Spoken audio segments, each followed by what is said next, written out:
Hey guys, tonight we're unbuttoning our finest ruffled collars, tightening our jewel-encrusted belts, and stepping right into the absurdly restrictive world of royal food rules. Not the no snacks in the living room kind either.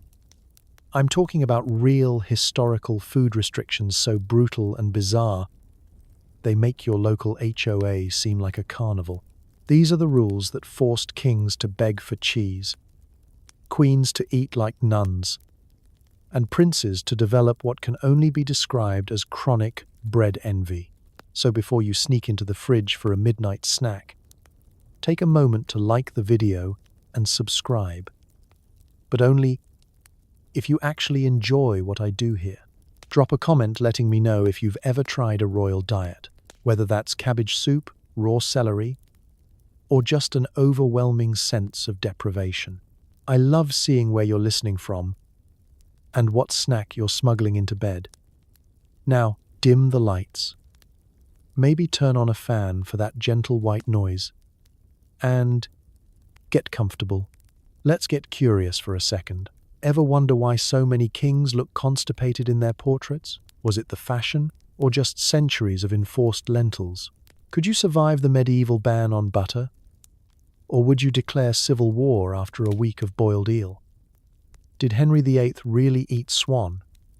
Or was he secretly crying out for a cheeseburger? Why did French queens risk execution for chocolate? Did palace doctors have a secret grudge against salt? Or were they just bored?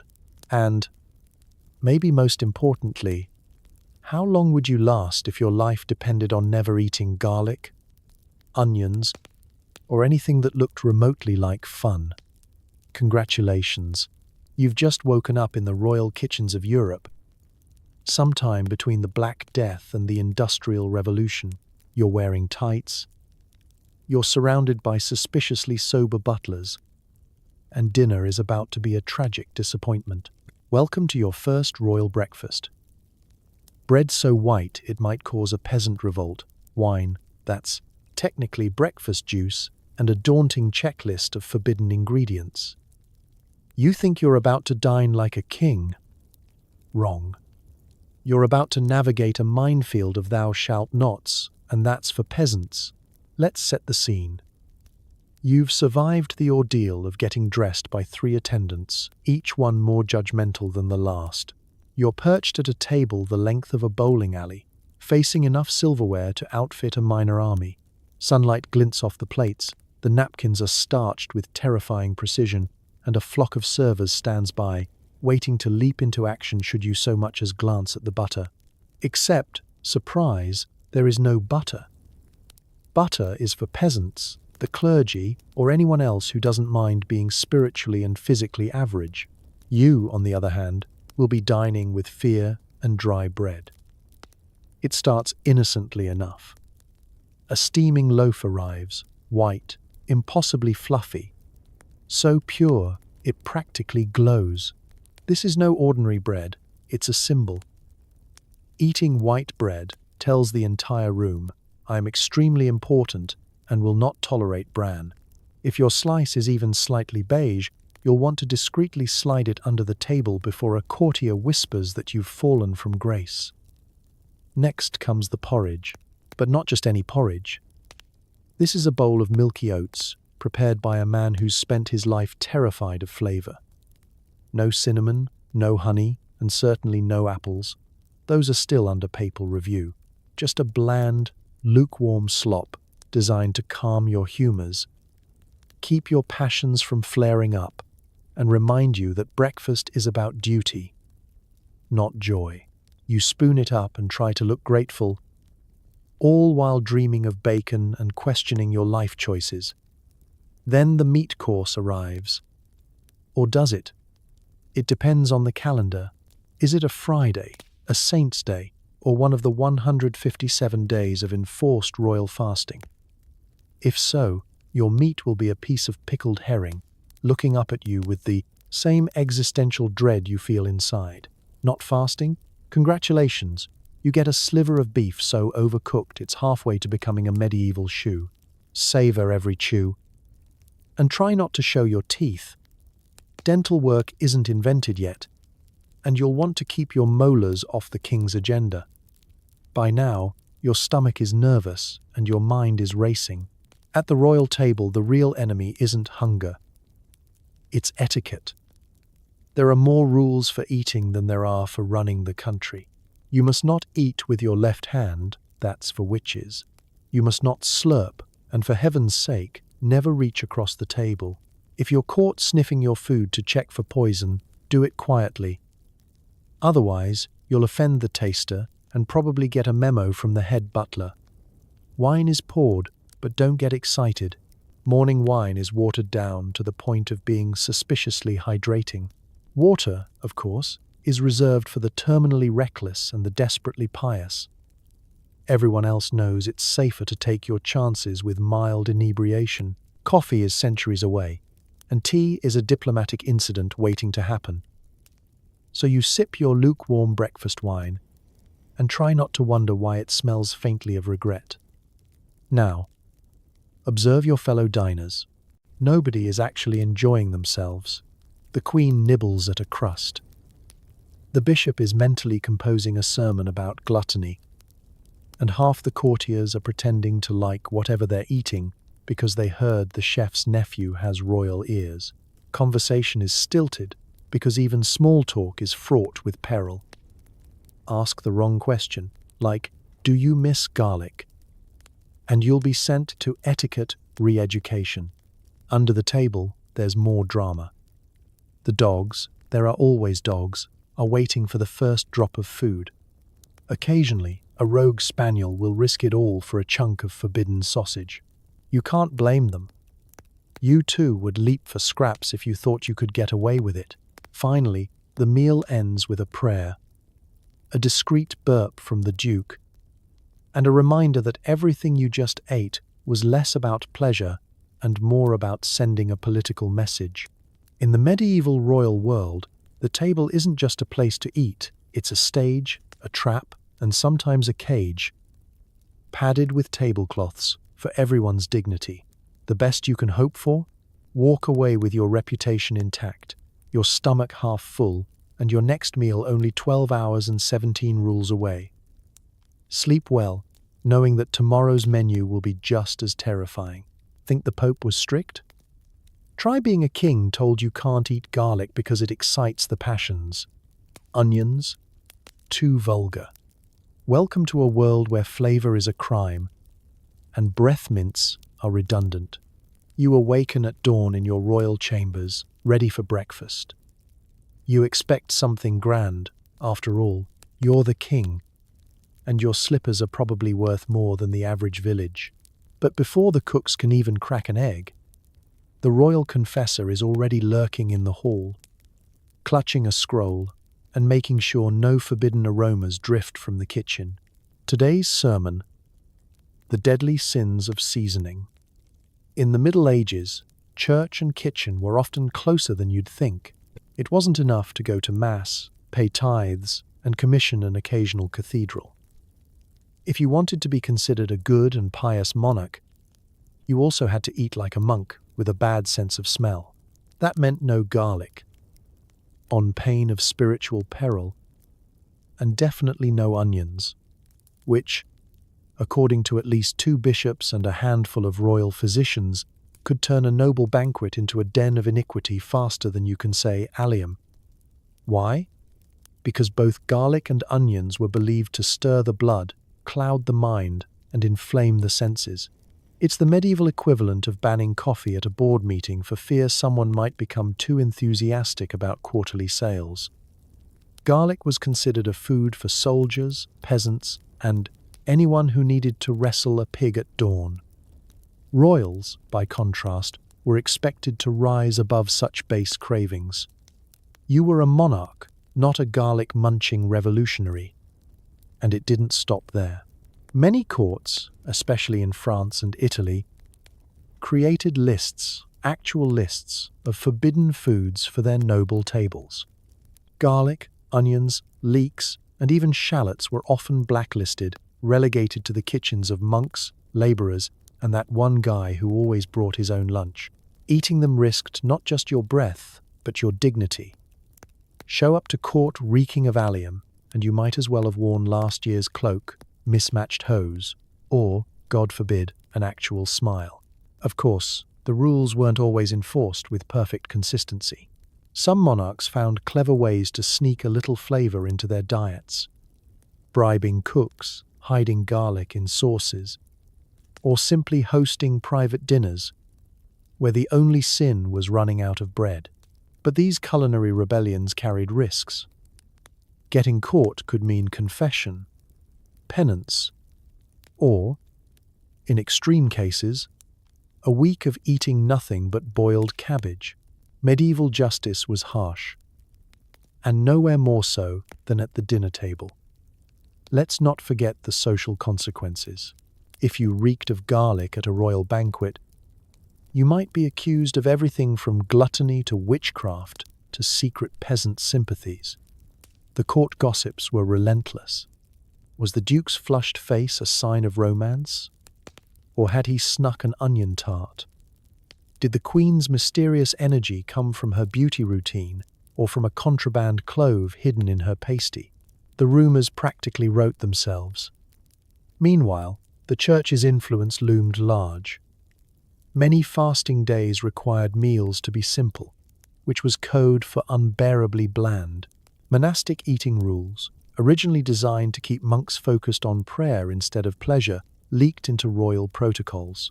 By the time you reached the king's table, the only thing more tightly restricted than the menu was your ability to complain about it. And so, meals became exercises in restraint and endurance.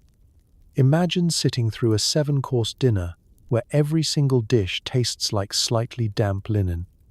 The bread is plain, the stew is thin, the vegetables are cooked until they surrender. If you're lucky, you might get a turnip with a faint memory of pepper. The excitement level hovers somewhere between contemplative silence and public penance. It's not all bad, though. Without garlic or onions, you never have to worry about post-dinner breath. Intimate conversations are safe, and kissing the ring of a bishop is only mildly unpleasant. Plus, if you ever do need to run from an angry mob, you'll be easy to track. The only person in Europe who smells like boiled water. In the end, royal dining wasn't just about food. It was about appearances, morals, and the kind of self-control that could impress even the sternest monk. Flavor, after all, was dangerous. It tempted, it excited. It made people question the natural order of things. And nothing scared a medieval court more than a king who enjoyed his dinner a little too much. Every Friday, Lent, and about 200 other random days, it's time for fish, and more fish. Royalty's spiritual health depended on their stomachs being constantly disappointed. Let's set the scene. You finally made it through the drudgery of royal breakfast. No butter, no onions, maybe a slice of something vaguely resembling bread, and you're bracing yourself for the highlight of the week. Friday dinner. The royal cook emerges, looking more apologetic than usual, and whispers the phrase every monarch dreads. "It's fish day, Your Majesty." The room deflates. Even the court jester stops juggling and sighs quietly. If you thought this was just a quirky medieval tradition, think again. In most of Christian Europe, the liturgical calendar was more restrictive than the sum of all royal edicts combined. Fridays, fish. Advent, fish.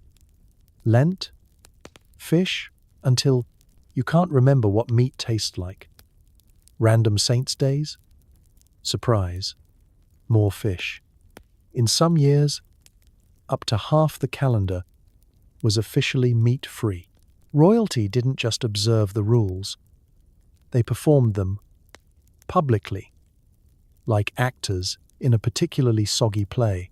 But don't get too excited if you're imagining a table piled high with fresh salmon, grilled tuna, and perfectly seasoned seafood. Medieval royal kitchens weren't exactly a coastal paradise. If you were lucky, maybe the rivers hadn't been overfished yet, or the fishmonger hadn't just delivered a barrel of eels. each one slimmier and angrier than the last. Most days, fish meant dried cod, pickled herring, or, if the kitchen had truly run out of ideas, something called stockfish. Stockfish was cod that had been dried into a material only slightly less edible than your dining table. You'd need a hammer, a chisel, and the patience of a saint to get through it. And don't forget the smell. In a royal hall, on a fish day, the air is less banquet and more faint reminder of low tide. The courtiers try to look interested, but you can tell by the strategic fanning and the number of people volunteering to inspect the wine cellars that morale is at an all-time low. The dogs under the table won't even touch the leftovers. The resident cat has moved out. Still, rules were rules, and nothing ruined a monarch's reputation faster than being caught sneaking a sausage on a Friday. There were even kitchen spies, yes, actual kitchen spies, whose job was to make sure the only things coming out of the oven were properly penitential. More than one royal confessor made a career out of investigating suspiciously meaty smells. The trick was to dress up the fish until it barely resembled itself. Medieval cooks became experts at hiding blandness behind layers of spices, sauces, and decorative pastry. If the king couldn't have roast beef, he might have mock venison made from pike, or a pie shaped like a peacock that upon slicing revealed nothing but mashed haddock and existential disappointment. If that sounds tragic, it was. There are entire recipe books from this era devoted to the fine art of fish-based deception. Sometimes, the restrictions got so extreme that even other sea creatures were drafted into service. Beavers, considered fish by papal decree. Puffins? Close enough. Anything that spent time in water was fair game, which led to a lot of deeply philosophical debates among royal chefs and theologians about the true nature of otters, porpoises, and once, a very confused snail. For the most pious monarchs, fish days were an exercise in public suffering. The goal wasn't to enjoy yourself, it was to demonstrate self-control, humility, and a capacity for stoic chewing. The royal children tried to hide their fish in napkins. The king stared mournfully at his plate. The queen accidentally knocked hers onto the floor for the third week running, all while a choir sang gentle hymns and the kitchen boys prayed for a miracle. And yet, amid all this ritualized deprivation, people found ways to bend the rules. There were rumors, always rumors, of secret bacon stashes, of sausages baked into loaves, of loyal kitchen staff who could be bribed for a midnight lamb chop. But nobody ever admitted to anything. Publicly at least, the king was a paragon of fish-fueled virtue. Not every fruit was fair game. Some were scandalous, others dangerously exotic. Royalty sometimes had to sign off before anyone could bring them a peach, lest it inspire rumors of decadence. Imagine waking up in your royal chamber, velvet curtains gently swaying, sunlight pouring in through stained glass, and the soft tap-tap of a trembling servant entering with the morning's offerings. The usual: bland bread, watery wine, and, wait, is that a bowl of grapes? Instantly, the tension in the room spikes. Courtiers stare. The steward pales. This is not a casual snack. This is a potential international incident. Because in the world of royal eating, fruit wasn't just food. It was loaded with symbolism, politics, and a lingering whiff of danger. Apples were notorious, thanks to one unfortunate Garden of Eden incident, and to offer an apple to a queen without explicit permission was to risk a full-blown theological debate at breakfast. Medieval monarchs, terrified of looking like they were about to start a new religious schism with every snack, often kept detailed fruit policies. Yes, actual written rules about who could eat what, when, and with whom. The problem? Fruit was sensual. Ripe peaches glistened in the summer sun, figs promised forbidden luxury, And strawberries were so suggestive that poets had to invent new metaphors just to avoid getting excommunicated. For a king, eating a pear in public could be interpreted as a statement about fertility, alliance, or just dangerously progressive taste. Rumors spread faster than jam. Foreign fruit? Even riskier. Pineapples, for instance, were so rare and expensive that displaying one at a banquet was the equivalent of driving a gold-plated sports car through the local village. Receiving citrus from Spain or figs from Italy was a diplomatic event, with each bite scrutinized by priests, ambassadors, and, inevitably, a crowd of jealous rivals. If the king was seen savoring an orange, the ambassador from Portugal might bristle, and the court physician would fret about dangerous humors from the tropics. Next thing you know, someone's suggesting a papal bull to clarify the moral standing of mangoes. Then there's the matter of food safety, such as it was. Everyone knew fruit could be treacherous. A single wormy cherry could tank a monarch's reputation. A spoiled plum could fuel 3 months of court gossip. Poison was always a concern. Slicing a melon required not just a knife, but a trusted taster and possibly a priest on standby with holy water and a forgiving attitude. The royal food taster's job reached its peak stress levels during fruit season, especially when someone snuck in a bowl of mysterious foreign berries. No one wanted to be remembered as the king who fell victim to the Great Apricot Incident of 1472. And of course, fruit's reputation for causing trouble wasn't just paranoia. There were real historical cases where serving the wrong fruit at the wrong time had explosive consequences. A French queen once banned melons at court, believing they incited lascivious thoughts. In Tudor England, the appearance of a pomegranate on the royal table was an unmistakable nod to Catherine of Aragon, a fruit as politically loaded as it was seedy.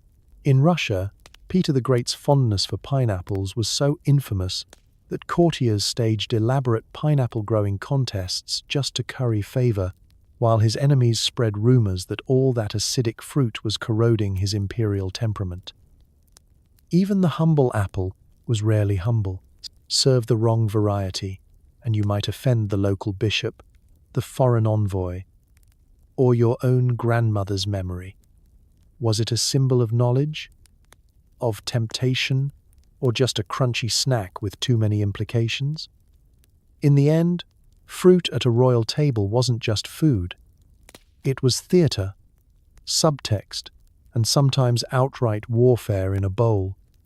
Everyone had an agenda. The gardener saw a chance for glory. The steward worried about poison.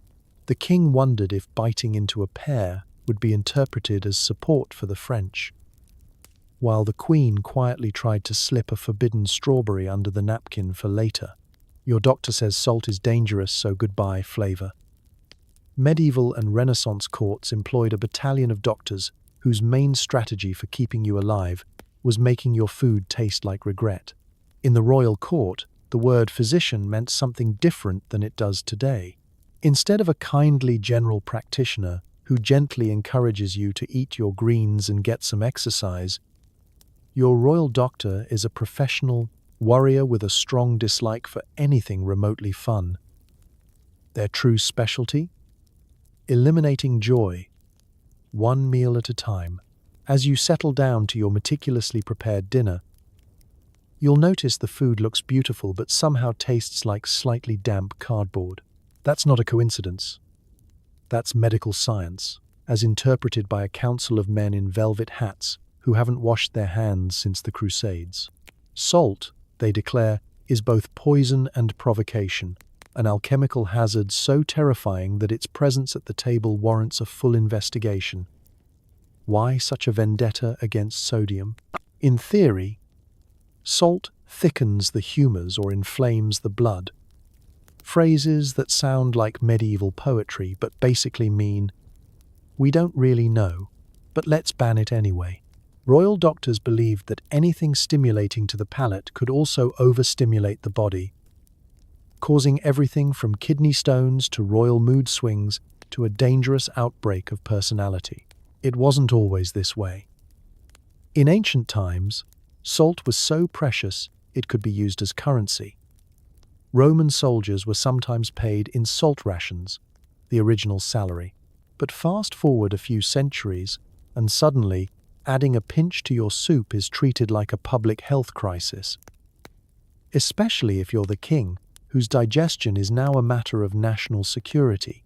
One sprinkle too many, and you're on the front page of every scandalous tapestry from Paris to Prague. The royal pantry is strictly patrolled. Salt cellars are locked up tighter than the family jewels. Before every banquet, a parade of worried-looking apothecaries descends upon the kitchen, confiscating the seasonings, sniffing suspiciously at the soup, and issuing stern warnings about salt-induced melancholy. Sometimes the cook manages to slip in a few grains, hoping the king won't notice. But court doctors have the taste buds of a disappointed hawk. Any hint of seasoning, and you're scheduled for an urgent purging, which is exactly as fun as it sounds. Not everyone agrees with this medical crackdown. Some nobles bribe kitchen staff to deliver secret stashes of salted ham, smuggling it into their chambers like contraband. There are hushed rumors of underground banquets, where the truly daring dip their bread into actual salted butter, risking both reputation and a stern lecture from a man with a PhD in medieval paranoia. Meanwhile, the royal family is expected to model this ascetic lifestyle for the realm. If the king can survive a meal of unseasoned boiled beef, so can the people. Or at least, so goes the logic. The truth is, the common folk ignore most of these medical edicts, happily eating whatever makes life slightly more bearable, while the royal household develops a collective case of taste bud atrophy. The consequences of all this caution are both tragic and comical. The king's annual health report reads like a weather forecast for impending gloom. His Majesty continues to avoid salt, as prescribed. Energy remains low, enthusiasm for turnips unchanged. The Queen's cook is regularly summoned for questioning after rumours surface of a particularly lively soup. The royal children grow up believing that spicy means someone accidentally dropped a clove into the pot. And if anyone dares to question the doctor's authority, out come the charts and treatises, lovingly copied in Latin, all arguing that flavour is a slippery slope to doom. It's hard to argue when you don't read Latin, so the doctor always wins. Still, every so often, a visiting ambassador arrives from somewhere like Venice or Istanbul and brings with them, scandal of scandals, a pinch of salt as a diplomatic gift. The court erupts in whispers. Is this the beginning of culinary revolution? Or just the start of a very long argument between the royal physician and the ambassador's chef? In the end, flavor loses and fear wins, at least officially, because behind closed doors, even kings crave a little taste of rebellion. A pinch of salt, a spoonful of gravy, maybe even a second helping of regret. And as you drift off tonight, grateful for your own well-seasoned dinner, spare a thought for the monarchs of old, kept alive by medical wisdom, but slowly dying inside from the world's most tragic potato. The whiter the bread, the closer to God, or so they said. Royals ate loaves so pale they made Wonder Bread look artisanal, while commoners gnawed on brown, gritty slabs and plotted revolution. Imagine stepping into the grand banquet hall of a medieval castle. The chandeliers flicker with candlelight. The long table is groaning under the weight of 1,000 dishes. And there it is, the crown jewel of the feast. Loaves of bread so white, so blindingly pure, you'd swear they were baked in a cloud and sprinkled with angel dust. This bread is a statement, a declaration that you are not just royalty, you are divine, anointed by flour so fine that even the most suspicious-looking knight might bow to you for your flawless dietary choice. But for the peasants, the bread situation is something else entirely. The brown bread they eat has the consistency of a brick and the charm of a sack of damp dirt. It's made from whatever grains are left after the nobles have had their pick. Oats, barley, rye, anything but wheat. That's right. Wheat, the holy grail of bread, is reserved for the upper crust. You thought your grandmother's sourdough was tough. Try biting into a loaf made with barley. Even your teeth will mutter a prayer for relief. The hierarchy of bread wasn't just culinary. It was a social class marker, a glaring emblem of one's station in life. If you were lucky enough to be born into royalty, you'd dine on loaves that were as light as air and as soft as a baby's cheek. These weren't just for eating, they were for flaunting. Each slice was a symbol of your elevated place in society, practically shining with your divine right to claim the title of bread eater supreme. But if you were a peasant, your bread was a reminder of your place on the bottom rung. That dense, hard, and somewhat dubious loaf wasn't just food, it was survival. After all, who had the time or resources to enjoy their food when survival was the goal? It was a daily struggle not just against hunger but against the bread itself. Sure, it may have filled your stomach, but at what cost? Your jaw ached from chewing, your stomach grumbled from dissatisfaction, and your body, well, it didn't exactly flourish. Now, let's talk about how they made this royal bread. You can almost hear the medieval bakers whispering a prayer before each batch. For the worthy shall partake in only the finest, they might have said, kneading the dough by hand. The process was intricate, almost sacred. First, they sifted the flour to the point of absurdity, removing every speck, every impurity. If there were any remnants of husks, they were cast aside. Those were for the less worthy, those who lived beneath the glittering roofs of castles. You could almost hear the bread whispering, "Only the best for the king, only the best." The result? A loaf so pale and smooth, it would have made a monk blush. Meanwhile, peasants were left to their gritty, rough bread. It was heavier, more substantial, and much more likely to give you splinters. With barely any sifting, the bread was made from whatever grains they could scrounge, often including seeds, bits of straw, and the occasional rat's tail. Okay, maybe not a rat's tail, but you get the idea. This was survival bread, not food for the gods. But the strange part is, despite the royal obsession with white bread's purity, it wasn't exactly the most nutritious option. It had the texture of air and the nutritional value of dust.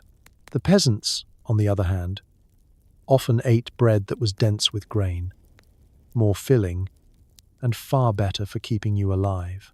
The medieval nobility were essentially sabotaging their health, all for the sake of impressing each other with their perfect loaves. But when you're busy hosting lavish feasts and making sure your table is littered with food that screams "I am important," health concerns take a back seat. After all, who needs vitamins when you have a loaf that practically glows? And don't even get me started on the political ramifications of this bread situation. It was so bad that peasants actually rioted over bread, or the lack of it, when grain prices soared, and the bread became even more of a rarity. That white loaf became the symbol of everything wrong with the system. "Let them eat cake" became the rallying cry of revolutionaries. But really, it should have been, "Let them eat something that doesn't taste like despair."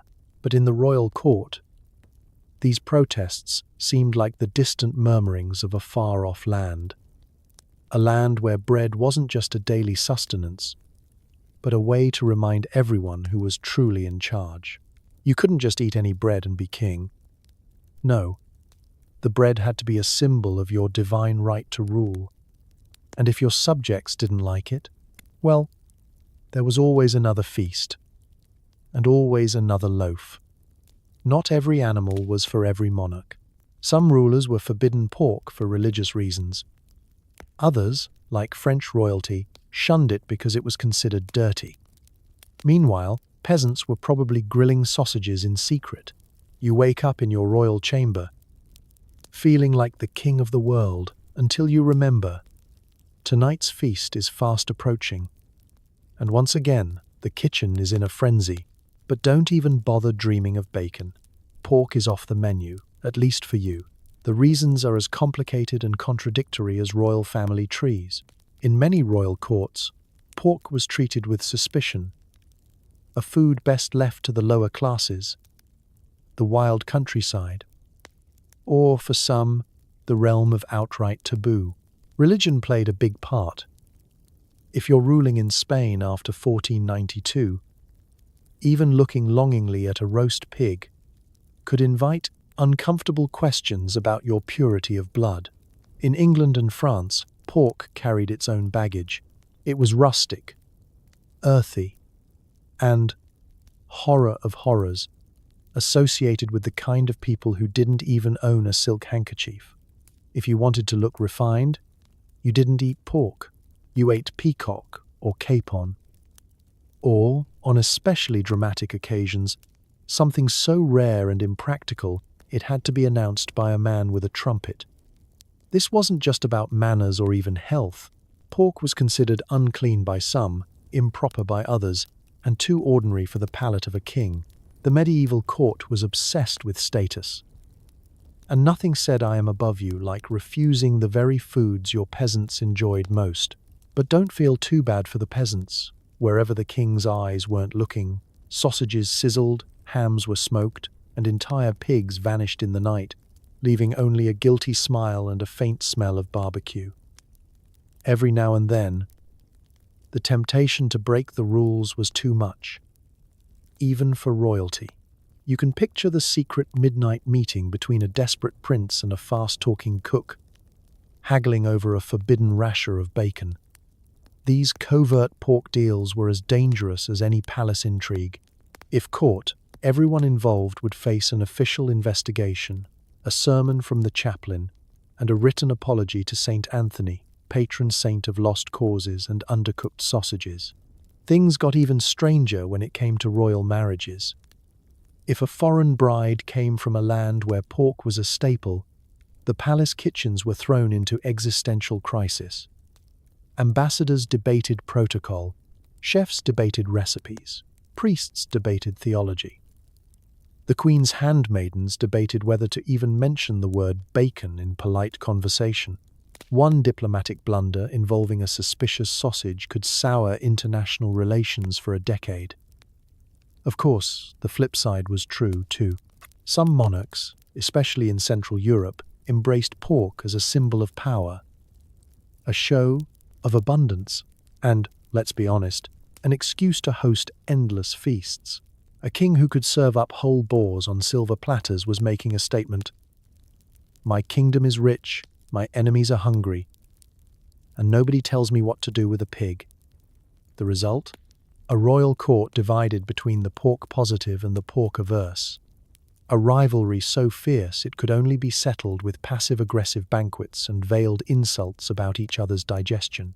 Meanwhile, in the kitchens below, the cooks carried on as usual, quietly adapting their menus, substituting swan for ham, or disguising pork as something far more noble, because nothing says clever chef like smuggling forbidden meat past the royal palate. There are even rumors of entire cookbooks devoted to acceptable substitutes, some of which were so successful that not even the king knew what he was eating. What a delightful, delicate flavor, he'd say, unknowingly munching on the very thing he'd banned. All these rules and restrictions meant that the royal table was a constant game of culinary hide-and-seek. The forbidden pork became a symbol of rebellion, of class division, of human desire for whatever is just out of reach. For the monarch, pork was a political statement. For the people, it was just dinner. Spices were the Bitcoin of the Middle Ages. Royals hoarded them, doled them out like treasure, and occasionally outlawed them for everyone else. Nutmeg, the gateway drug to treason. You find yourself seated at the high table, golden goblet in hand, when the main course arrives. As the heavy lid lifts from the platter, a waft of unfamiliar, dizzying aroma hits your nose. Pepper, cinnamon, maybe even a whisper of clove. Instantly, you know this meal means business. This isn't just dinner. It's an economic power move, a status update, and possibly a criminal offense, all in one. In medieval Europe, spices were more valuable than gold. Peppercorns were stored in locked chests. Saffron was weighed with the sade, solemnity usually reserved for royal jewels. Cinnamon, nutmeg, cloves, and ginger travelled from the farthest corners of the known world, India, the Spice Islands, North Africa, packed onto ships and caravans, guarded like holy relics, and taxed at every port by kings eager to take their cut. This made spices the ultimate flex at the royal table. Sprinkle a little pepper on your soup, and everyone around you knows. You have influence, connections, and a treasury willing to support your questionable culinary decisions. Serve a saffron-infused chicken, and you're practically inviting foreign ambassadors to quake in jealousy. But for every grain that made it to the table, a dozen more disappeared into the black market, snuck under cloaks or bribed past customs officers with the kind of subtlety that only medieval bribery can deliver. The rules were, of course, intentionally murky. For much of European history, laws were passed limiting or even banning the use of certain spices for commoners. Nutmeg? For nobility only. Cinnamon? You'd better have a family crest and a small army. Pepper? If you were caught with a private stash, you could expect a fine, public shaming, or, in the best cases, a scolding from your local bishop about the dangers of excessive heat in the soul. There was a real sense that spices were dangerous. Not just to the body. Spicy food, they believed, could unbalance the humours and inflame passions, but to the very order of society. Let the peasants get a taste for nutmeg, and who knows what's next? Social mobility? An appreciation for risotto? The entire feudal system could come crashing down. Better to keep things bland and predictable. Naturally, this only made spices more desirable. The medieval black market in spices was a thing of beauty and constant anxiety. Smugglers carried peppercorns sewn into their cloaks. Priests hid cinnamon sticks in prayer books. Some cooks became infamous for their contraband stews, laced with more risk than a crossbow duel at dawn. There were rumours, always rumours, of secret spice dens beneath the city, where nobles and ambitious commoners alike could sample forbidden flavours and plot the overthrow of mediocrity. Royalty, of course, revelled in their monopoly. Banquets were staged less for nourishment than for shock and awe. Observe, dear guests, the roast swan with a glaze of honey and cloves. Marvel at the pottage, scented with ginger, and what's this? Cardamom? Sometimes, these culinary displays turned competitive. Monarchs sent spies to each other's kitchens to discover the secret of a rival's famed spice cake, or to find out exactly how much saffron the King of Aragon could afford to waste on a single pie. At the same time, court physicians kept a nervous eye on the royal pulse. Too many spices, they warned, could lead to fevers, melancholy, or even a moral collapse that would ripple through the entire realm. Moderation, they cried, as the royal cook, already deep into a bottle of contraband vanilla, added another scoop to the pudding. In the end, the laws, lectures, and locked cabinets couldn't keep the spices down. People want what they can't have, and the forbidden flavour only made the blandness of everyday bread harder to bear. Even as the punishments grew harsher, the appetite for a little excitement, a little colour, a little secret heat, was impossible to stamp out. When the calendar called for fasting, even kings had to swap their roast beef for soup that tasted like boiled patience. Royalty were expected to set a pious example. They mostly set examples of creative cheating. It's day one of Lent. You're the monarch of a realm you technically own, but for the next 6 weeks, the real power in your life is a parchment scroll covered in red ink and the world's least appetizing menu. The chaplain has arrived with a gentle reminder: 42 days of self-denial, minimal pleasure, and maximum grumbling. The kitchens are forbidden from serving meat, eggs, cheese, or anything that could accidentally remind you of happiness. Instead, the royal table is transformed into a beige buffet of lentils, boiled greens, and an endless parade of what can only be described as sad soup. The cook, usually an artist of roast game and elaborate pies, now stands over cauldrons of watery stew, gently stirring and occasionally weeping into the pot for seasoning. No bacon, no butter, and absolutely no roast swan wrapped in gold leaf. Lent is here, and your taste buds are in mourning. It isn't just Lent. Fasting days pop up with suspicious frequency. Ember days, rogation days, random saints' feast days, and that one mysterious Friday in November no one can explain. For nearly half the year, some courtier is announcing another dietary restriction in the name of spiritual discipline. It's less a religious calendar and more a slow-motion ambush on your digestive system. On paper, this is a test of piety, humility, and restraint. In reality, it's a contest to see how creatively you can break the rules without actually breaking them. The game is simple. How much forbidden pleasure can you sneak past the confessor? The kitchens get creative. Fish, technically permitted, becomes the loophole through which an entire menagerie of questionable seafood parades onto the royal table. Beaver tails, aquatic, apparently, puffin, surprisingly good swimmers. Anything that ever considered taking a bath might end up on your plate. Of course, there's always the humble lentil. It's cheap, nutritious, and guaranteed to make you appreciate meat in ways you never thought possible. The royal cook does their best, but there's only so much you can do to make a bowl of lentils feel festive. Every day, the courtiers approach the pot with a mix of resignation and hope, hoping maybe today there's a hint of spice, a rogue turnip, or, if the chef is feeling truly reckless, a crust of bread that didn't come from the penitential pile. But Lent isn't just about the food. It's a performance. Royalty are expected to look appropriately miserable at all times. Eyes heavenward, lips pursed, and hands folded in noble, hungry humility.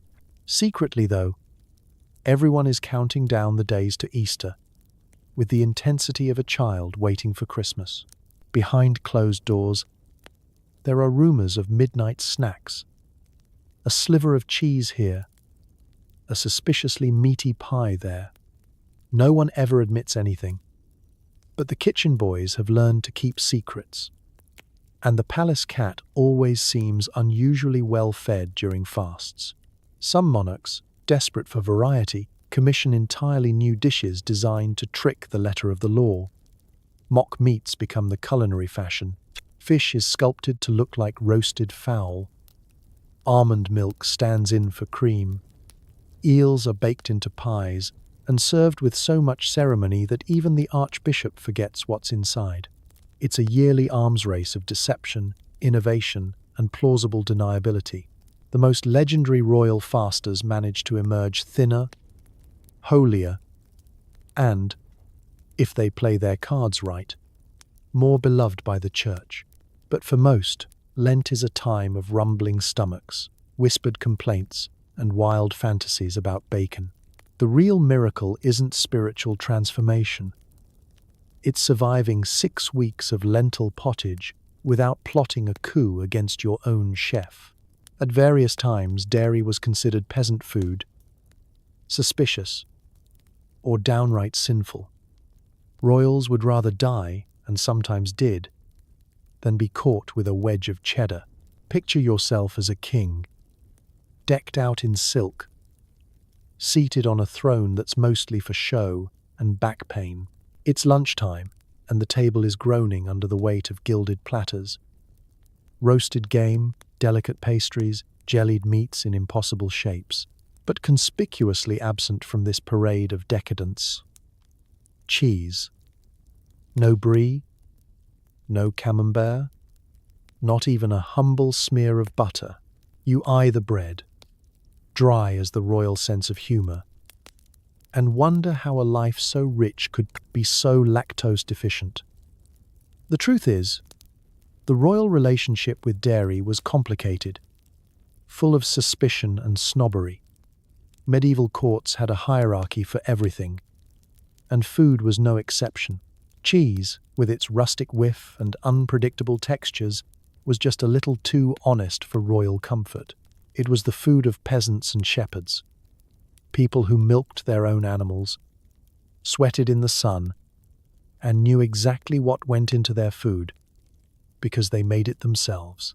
All of which was, frankly, alarming to anyone who spent their days issuing decrees and avoiding sunlight. Sometimes, the problem was more than just class anxiety. There were stretches of history, thanks to monastic diets and weird medical theories, when dairy was considered vaguely sinful. Medieval doctors liked to argue that cheese was cold and moist, two words you never want attached to your lunch. They believed cheese could unbalance your humors, slow your digestion, and make you sad, melancholic, or even inappropriate at banquets. If you were especially unlucky, you'd get the dreaded physician's lecture, "Sire, that Gouda is simply too cheerful for your spleen. Best stick with boiled parsnips and light weeping." Then there were the scandals. One royal French household famously declared cheese unsuitable for refined company, ensuring its immediate popularity everywhere else. In the English court, the arrival of a cheddar wheel could spark weeks of political intrigue. Who smuggled it in, who ate it, and, most importantly, who would take the blame when the bishop complained about the smell of temptation. Even the mere suspicion of dairy was enough to send courtiers scrambling for plausible alibis. The ban on cheese didn't extend to everyone equally. Queens and princesses sometimes rebelled, sneaking nibbles of soft cheese behind tapestries or blaming the family dog for suspicious stains on their napkins. Cooks, faced with the impossible task of keeping the court both healthy and happy, invented mock cheese. Strange concoctions of almonds, herbs, and optimism, molded into wedges and presented with a flourish. If you can't have the real thing, at least you can pretend. Pretending is, after all, the main skill of any successful royal. Meanwhile, out in the countryside, cheese was having the time of its life. Peasants made cheese out of everything: cow, sheep, goat, even the occasional rogue donkey. It was portable, storable, and, most importantly, didn't require the royal physician's approval. Village festivals revolved around cheese wheels the size of wagon wheels. Children grew up on curds and dreams. The only real danger was accidentally inventing a cheese so strong it developed its own personality and tried to join the town council. Of course, things changed, eventually, as the Renaissance rolled in and kings began to discover the wonders of French wine. Cheese crept back into the good graces of the court. But the old anxieties lingered. Every wedge was a risk, every bite a tiny rebellion against centuries of culinary paranoia. Some kings remained wary to the end. Legend has it one monarch refused to eat cheese because he feared it would make him dream of peasants. Honestly, a risk worth taking. So tonight, as you drift off with visions of cheese plates dancing through your head, be grateful you live in an age where dairy is just food, not an existential threat. And if you sneak a bit of midnight cheddar, remember, you're braver than 1,000 kings, and probably happier too. Drinking water was for the desperate. Royals preferred their liquids alcoholic, boiled, or ideally both. Water was full of humours, and nobody wanted an accidental bath in disease. Step into the shoes of a medieval king or queen and imagine your thirst. You might think a cold glass of water would be just the thing, but one look from your court physician, and you'd think again. Water was considered about as trustworthy as a tax collector with a twinkle in his eye. The stuff that flowed from rivers, wells, or, God forbid, moats was treated with the suspicion usually reserved for sorcerers, jesters, and suspicious cousins who wanted a slice of the inheritance. This wasn't just royal paranoia, it was a matter of survival. Castles were not exactly known for their advanced plumbing. The best you could hope for was a sluggish well in the courtyard, the contents of which were, how shall we say, nutritionally diverse. After all, medieval hygiene standards were somewhere between medieval and please don't ask. Laundry, chamber pots, livestock, and the occasional bored servant all contributed their own special seasoning to the water supply. By the time it reached the kitchen, a goblet of the stuff was more soup of the day than hydration. So what did the royals drink? Anything but water, preferably something that would burn away the memory of water altogether.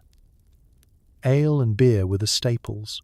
Even the tiniest princes and princesses started their day with a mug of small beer, which was low in alcohol but high in not killing you immediately.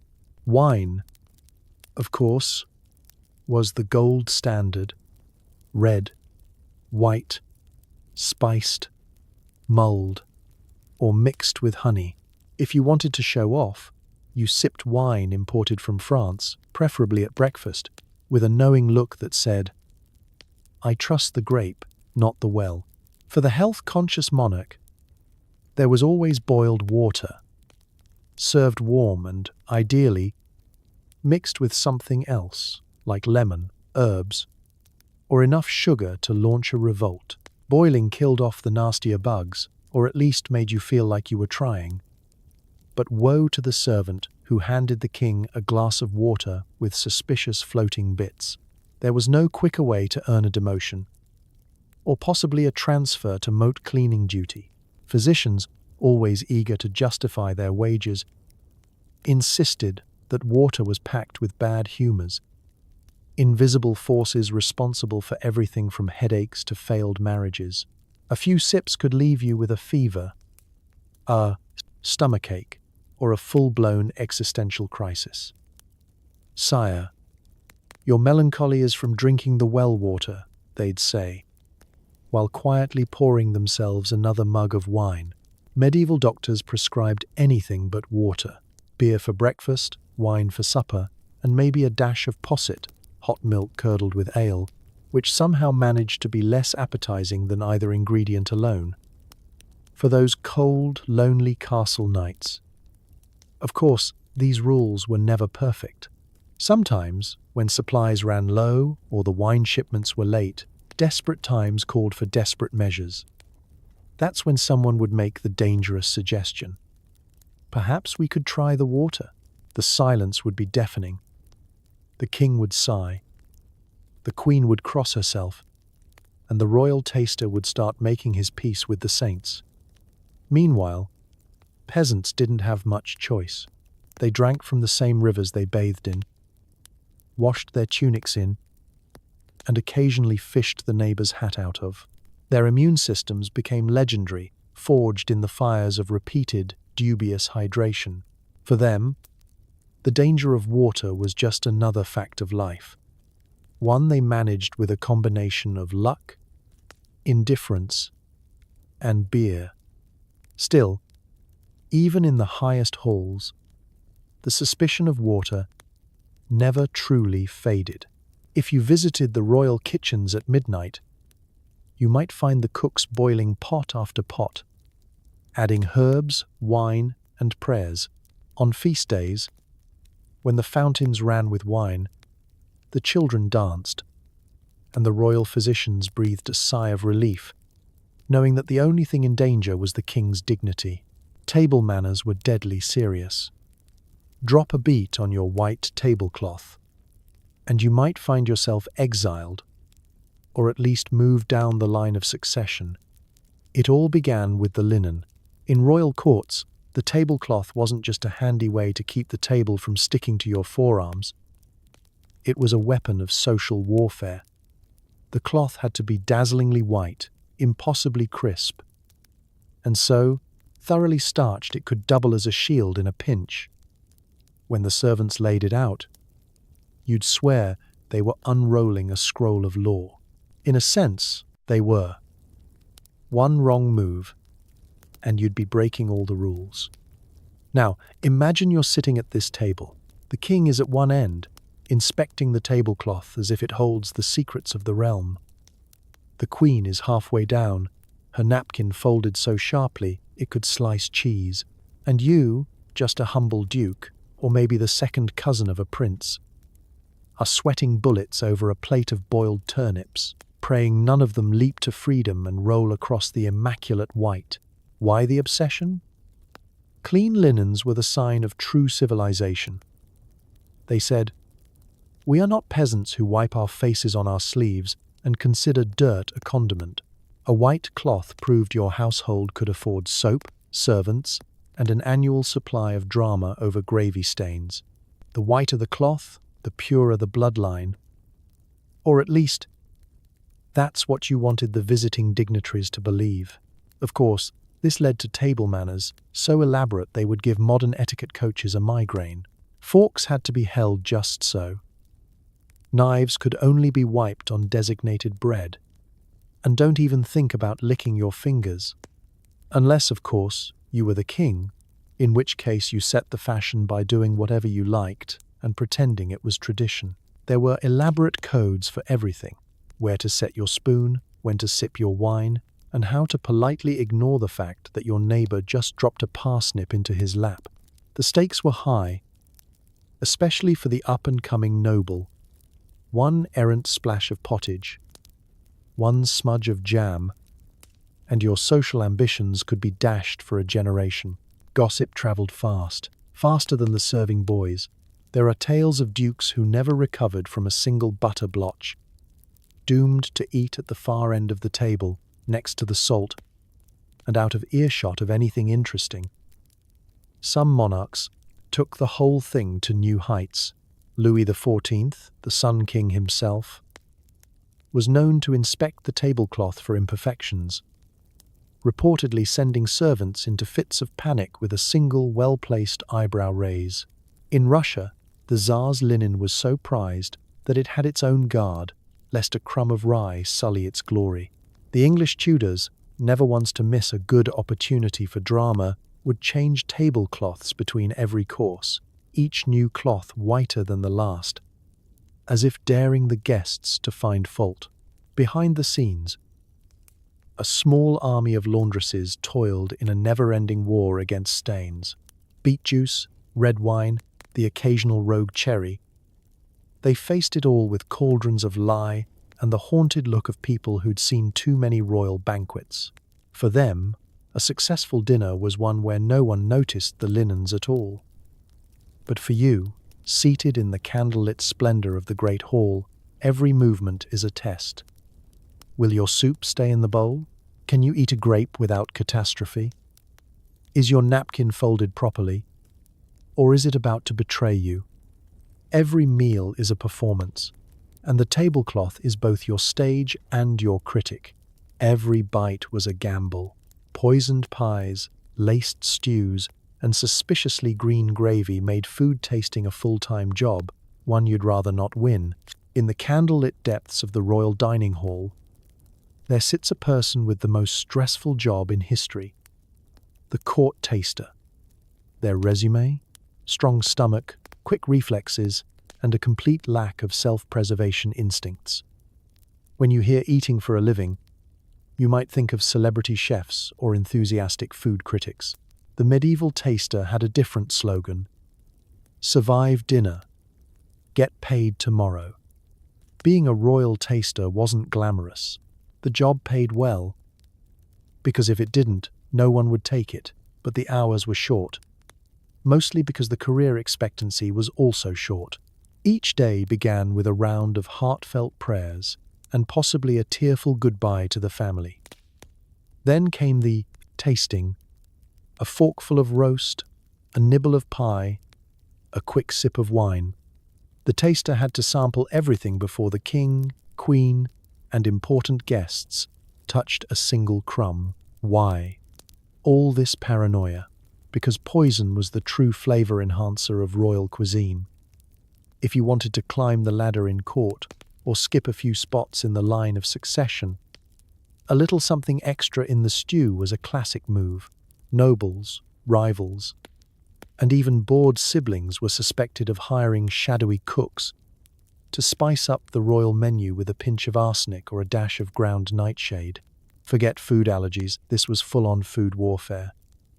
Every meal was a minor panic attack, set to the music of clinking goblets and polite conversation. Was the soup supposed to be that color? Did the gravy always bubble like that? The taster's job was to find out by eating it first, with everyone else watching for signs of fainting, convulsing, or sudden philosophical musings about mortality. The tools of the trade were simple: a silver spoon, a hopeful heart, and a team of anxious physicians lurking in the shadows with leeches and prayers. There were protocols, too. After sampling a dish, the taster waited, sometimes 10 minutes, sometimes until the dessert course, for any ill effects.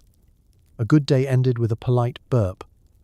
A bad day ended with everyone at the table reconsidering their career choices. Despite the risk, there was a certain prestige to the position. The taster was close to the king, privy to secrets, and occasionally rewarded with gifts or land for exceptional bravery or luck. Some tasters became trusted confidants, their loyalty proven over hundreds of near misses with disaster in pastry form. Of course, not all poisonings were dramatic. The most successful attempts were subtle. Symptoms delayed. Effects disguised as illness or bad luck. For every taster who dropped dead at the table, there were others who simply grew paler and quieter over weeks, slowly succumbing to mystery ailments and vague diagnoses from the royal doctor. Possibly a chill, possibly poison, possibly Tuesday. Some courts, especially the very paranoid, employed multiple tasters, each testing a different course. Others tried to outsmart the assassins by switching plates, swapping goblets, or randomly assigning food by lottery. This led to dinner parties that felt more like high-stakes bingo, with everyone eyeing their meat pie and wondering if it might be their last. Meanwhile, in the kitchens, the cooks worked under suspicion, servants whispered rumors, and the palace cat-eyed the leftovers with the kind of skepticism only cats can manage. Trust was rare. Everyone watched everyone else. Even the bread was suspect. Overindulgence was a sin, at least in public. The king could eat 3 geese in private. But in front of the court, he was expected to nibble modestly and make meaningful eye contact with a carrot. Picture the royal banquet, a long table groaning with dishes, roast swans, sugared almonds, pies taller than some of the guests. The smell alone could bring a grown peasant to tears. But you, dear monarch, are trapped in a delicate performance. Around you sit lords, bishops, and enough etiquette enforcers to fill a rulebook the size of a wagon wheel. All eyes are on your plate. You lift your fork, spear a single pea, and chew with the exaggerated dignity of someone who's never actually been hungry. The message is clear: self-control is next to godliness. And nothing says divine right like pretending you don't want seconds. Portion control wasn't just a matter of calories, it was a moral battlefield. Eating with abandon, especially in front of others, was considered gluttonous, even sinful. The medieval court believed in moderation for others. And nothing made the priests, chroniclers, and political enemies happier than catching a king sneaking an extra drumstick. If you did indulge, it had to be done in secret, away from the judgmental gaze of those who kept track of your waistline as closely as your war debts. To enforce this, a whole arsenal of social tricks evolved. Plates were small, cups were shallow, and the pace of dinner was glacial. The king's official taster took ages with every dish, buying precious time for royal digestion. and ensuring nobody got too carried away with the gravy. Serving staff watched carefully for any sign of gluttony, ready to intervene with a subtle cough or the sudden strategic arrival of a bowl of pickled turnips, an edible buzzkill if ever there was one. Meanwhile, behind closed doors, it was a different story. The private royal supper was a lawless frontier of excess. 3 courses? Try 5. 1 roast goose? Let's make it a family reunion. There are whispered stories of monarchs who denied second helpings at public banquets, would later summon the kitchen staff for a midnight snack so lavish it required an extra priest just to bless the leftovers. But officially, in the candlelit glare of the court, restraint was the law. The pressure wasn't just on the king. Courtiers, too, learned to treat mealtimes as theatre. The cardinal with a sweet tooth became an artist at hiding marzipan in his sleeve. The countess, with an appetite for roast beef, invented a cough that conveniently covered her chewing. There was always that one unlucky soul who forgot the rules and reached for a second roll, only to be met with a collective gasp, and the kind of side-eye usually reserved for traitors and people who forgot to wash. This all led to some creative solutions. Food was artfully rearranged to look untouched.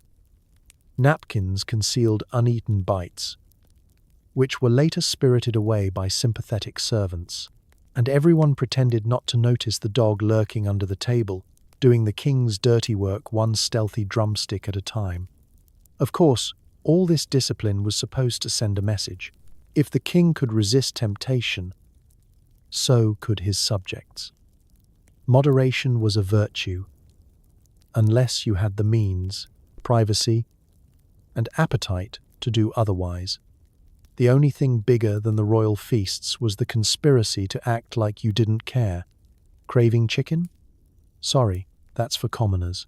Here, you'll be expected to eat animals so rare and impractical. They're basically culinary Pokemonday.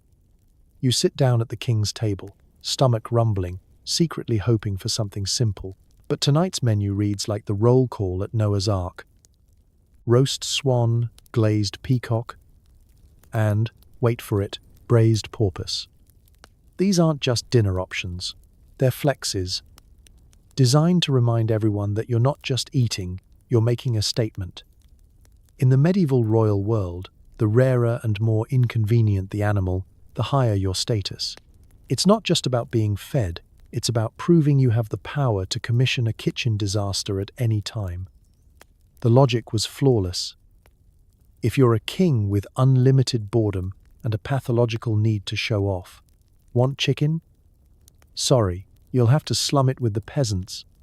Instead, how about a goose stuffed with a duck, stuffed with a quail, all packed inside a sad, slightly confused swan?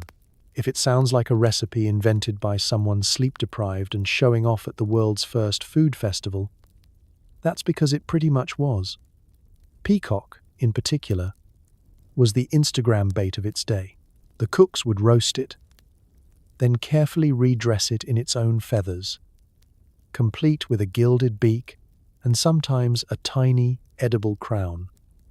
Never mind that the meat itself was dry and almost impossible to chew. The real feast was for the eyes and for the guests to gossip about afterward. Did you see Lady Eleanor try to carve the peacock? I think she's still chewing. And then there was Swan. Yes, that elegant creature from every lakeside painting. In royal courts, swan wasn't just food, it was a privilege. In some places, hunting or serving swan was illegal unless you were a monarch, or at least knew the right people at the Ministry of Outrageous Dinners. The taste? Let's just say it's the kind of meal you remember more for the jaw workout than the flavor. But at least you got to brag about it later, which was half the point. Porpoise is where things get truly weird. During the fasting seasons, when meat was forbidden, royals turned to the loophole that anything aquatic counted as fish. Enter the porpoise, a creature that's sort of a fish, sort of a mammal, and entirely too large for your average stew pot. Chefs would boil, roast, or sometimes even jelly it, a phrase that should never be associated with marine life. It was not delicious, but it was a power move. Eating a porpoise said, "Not only do I have the money to buy one, I also have the staff willing to risk third-degree burns cooking it." The spectacle of the feast was half the fun. Musicians played, poets recited odes to roasted animals, and the unfortunate kitchen boys paraded in with platters taller than themselves. The more exotic the beast, the greater the bragging rights. There were times when the court would collectively pretend to enjoy beaver tail, believing it counted as fish for Lent. If it could be skinned, boiled, baked, or jellied, someone, somewhere, would serve it, preferably with a flourish and an audience. For the average guest, the experience was a mixture of awe, dread, and polite panic. Refuse a bite of the rare delicacy, and you risked insult. Swallow it, and you risked indigestion, or a story your grandchildren would never believe. Chocolate was once banned in some courts, then declared dangerously stimulating, and finally became the 17th century equivalent of sneaking vodka in your thermos. Picture the queen at her dressing table, velvet gown, jewels sparkling, a whole fleet of maids hovering nearby, and in her hand a dainty porcelain cup filled with chocolate. Not the sweet, friendly bar you snap off for a Tuesday pick-me-up, but a dark, thick, exotic potion, bubbling with mysterious spices. In this moment, the Queen is a rebel, a trendsetter, and a minor public health crisis, all in one. Chocolate arrived in Europe on a wave of Spanish galleons, dripping with the drama of the New World. It quickly became the hottest and hottestly contested drink of the aristocracy. At first, it was only for the very, very rich.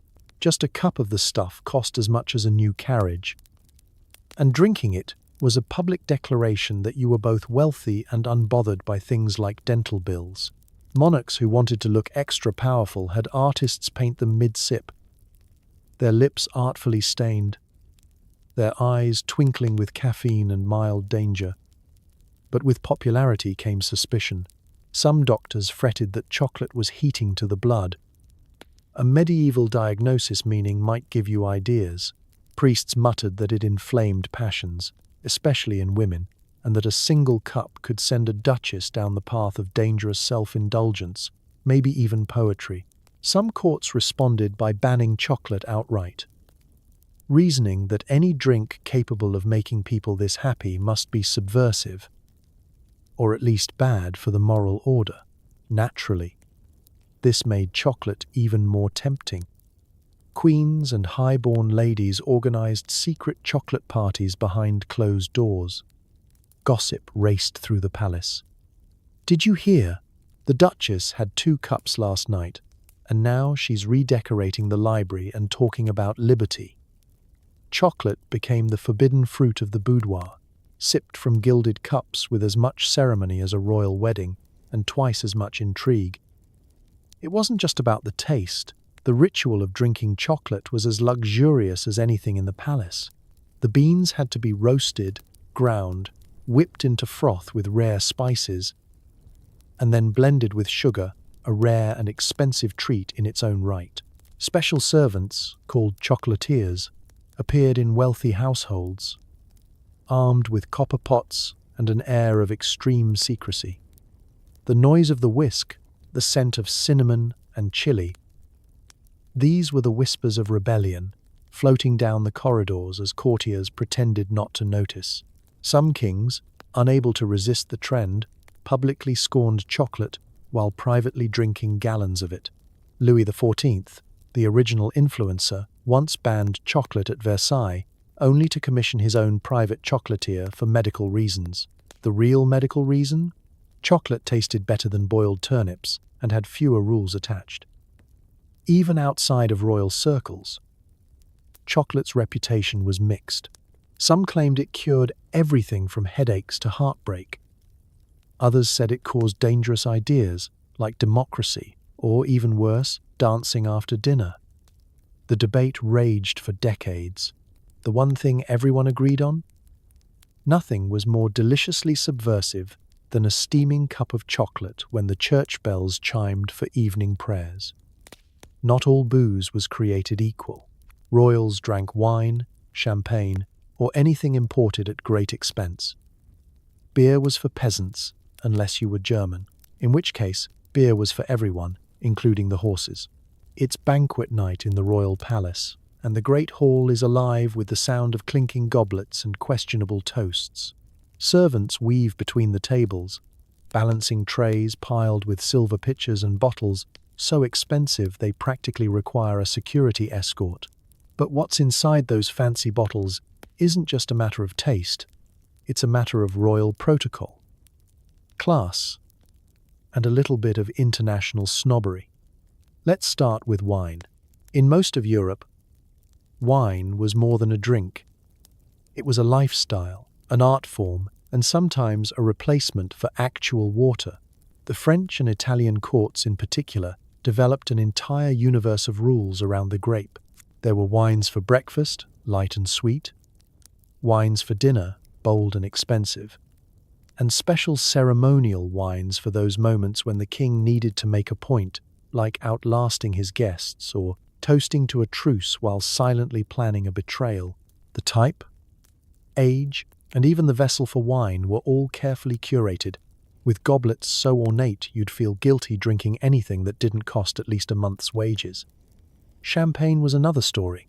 For centuries, it was the drink of true royalty, reserved for celebrations, royal births, and those nights when the queen needed to remind everyone who was in charge. A single pop of the cork could launch 100 jealous glances, and an entire courtier's career could hinge on not spilling a drop in front of the wrong duchess. Now, beer. Good, honest, hearty beer was a different story. In much of Europe, it was the drink of choice for farmers, craftsmen, and anyone who had to get up before noon to work in a field.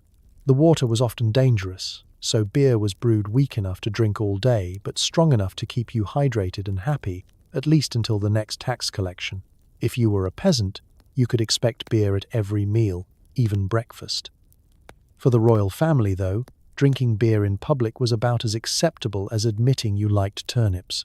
But then there was Germany. In the Holy Roman Empire, beer was more than a drink. It was a rite, a duty, and possibly a minor religious observance. German royals served beer at weddings, funerals, and official state visits. They brewed it in their own castles, experimented with secret recipes, and, on more than one occasion, accidentally invented new styles by leaving a cask in a snowbank. Beer was for everyone, and if you were lucky, your horse got a sip too, medieval multitasking at its finest. For most other courts, though, public consumption of beer was a delicate dance. The king could quietly enjoy a mug in his private chambers, but at feasts it was wine or nothing. And the more imported, the better. Sherry from Spain, Tokaji from Hungary, Sack from the far corners of the world. Each bottle was an edible, diplomatic incident, a status symbol you could get tipsy with.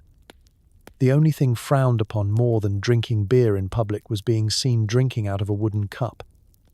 That was just embarrassing. Meanwhile, in the kitchens and servants' quarters, beer flowed freely. The real fun happened out of sight, with impromptu toasts, drinking songs, and the kind of dance moves that would get you banished from the throne room. Medieval and Renaissance banquets were restricted by law. 12 dishes at dinner, no more. Or the entire realm might implode from excess. It's dinner time in the castle, and you're about to witness a royal performance where even the plates have stage directions. On the surface, everything looks indulgent. Minstrels play in the corner, silver platters shine under candlelight, and the air is thick with the scent of roasting meat and fresh-baked bread. But behind the scenes, the most important number in the hall isn't the king's age or the queen's necklace count, it's 12. Not 11, not 13. 12.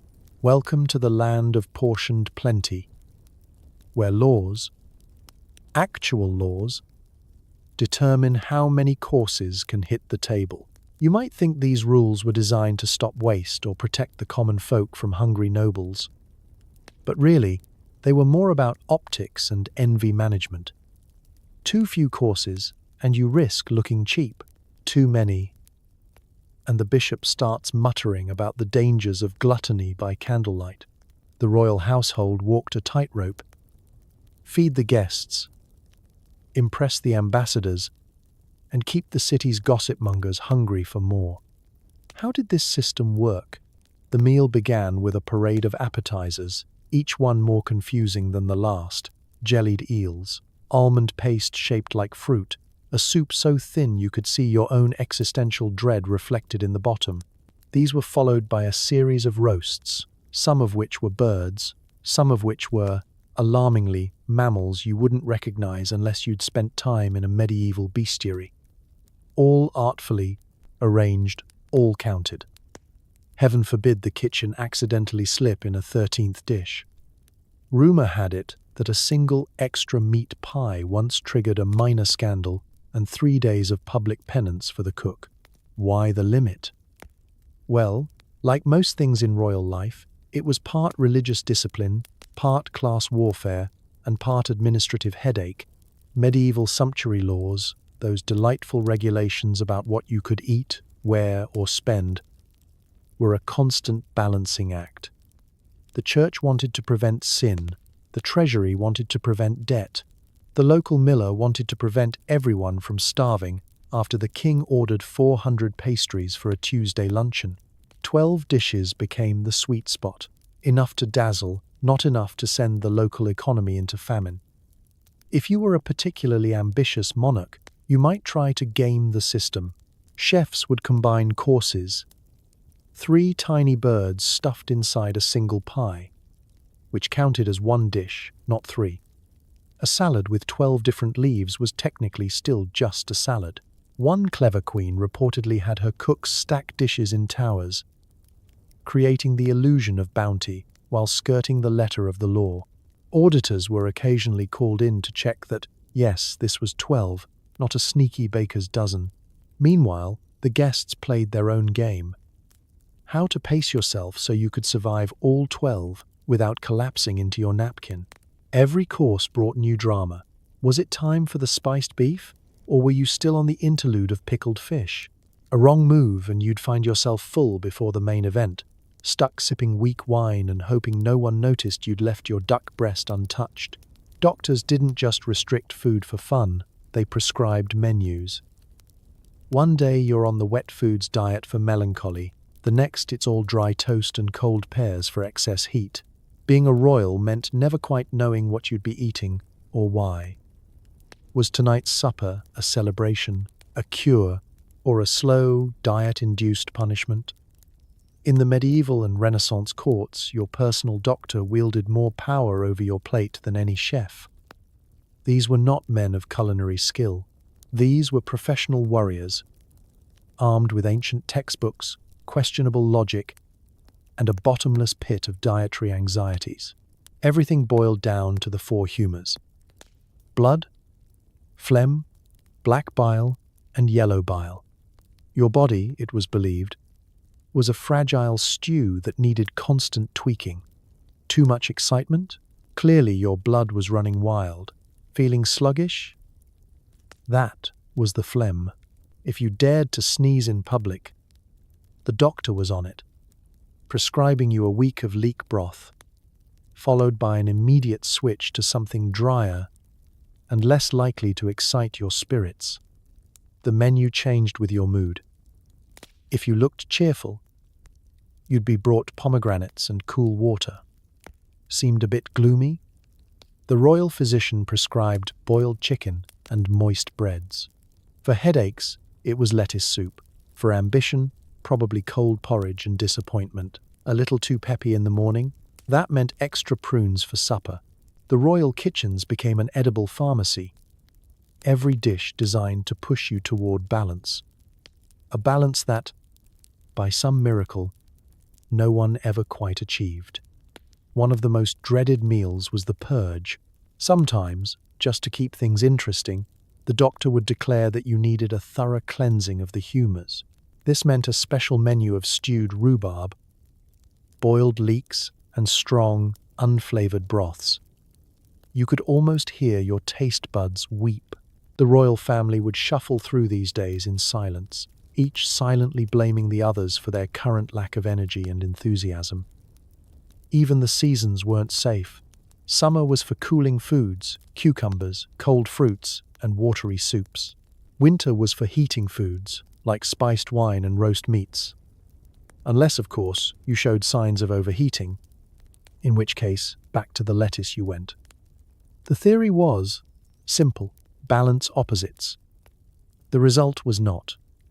There were entire months when the royal menu looked more like a troubleshooting guide for broken livestock than a feast fit for a king. Of course, everyone tried to cheat. Cooks learned to sneak a little forbidden cheese into a pie, or slip a sugared almond into a bowl of approved gruel. Occasionally, a bold monarch would ignore the doctor's advice, indulge in a forbidden roast, and immediately find themselves the subject of a medical crisis. "Your Majesty," the physician would declare, "the roast boar has disturbed your black bile. I recommend nothing but boiled turnip water for a week." Guests weren't immune. Visiting ambassadors were often shocked to find their own diets scrutinized. "You look feverish," a courtier might say, before instructing the kitchen to serve only pears and old bread.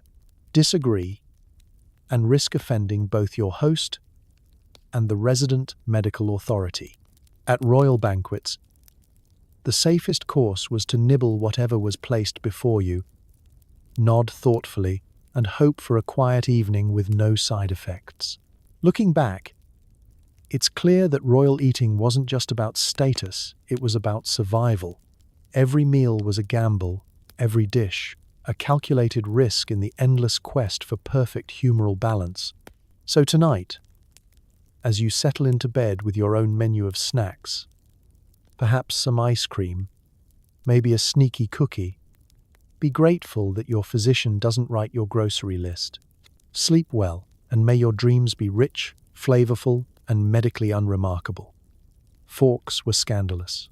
Real royalty used their fingers, and anyone caught using a three-pronged implement risked accusations of witchcraft or, worse, being Italian. The medieval and Renaissance royal table was a place of pomp, splendor, and, beneath the silk and silver, a daily test of dexterity. In an age before cutlery was king, hands did all the heavy lifting, grasping, tearing, scooping. Your fingers were your finest tools, as much a symbol of status as the rings that adorned them. To see a king gnawing on a drumstick or a queen delicately pinching pastries was to witness the true heart of courtly etiquette. Forks, when they first made their shy entrance into royal dining rooms, were not met with curiosity, but with horror. What was this strange, spindly object? Why would anyone need more than 2 hands and a knife? Suspicion turned quickly to outrage. Some priests even condemned forks as the devil's tines, a tempting tool that separated food from the hand, and thus, from the blessing of God. It didn't help that the only people confident enough to wield them were Italian merchants, forever a little too stylish, and suspiciously clean. The court chroniclers delighted in tales of fork-related scandal. When the Byzantine princess Theophanu introduced the fork to Western Europe, her hosts gasped in dismay.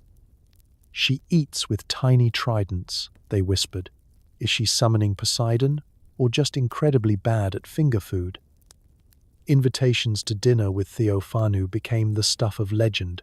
Guests practiced surreptitiously wiping their hands on their doublets, and cutlery drawers across the continent remained tragically empty.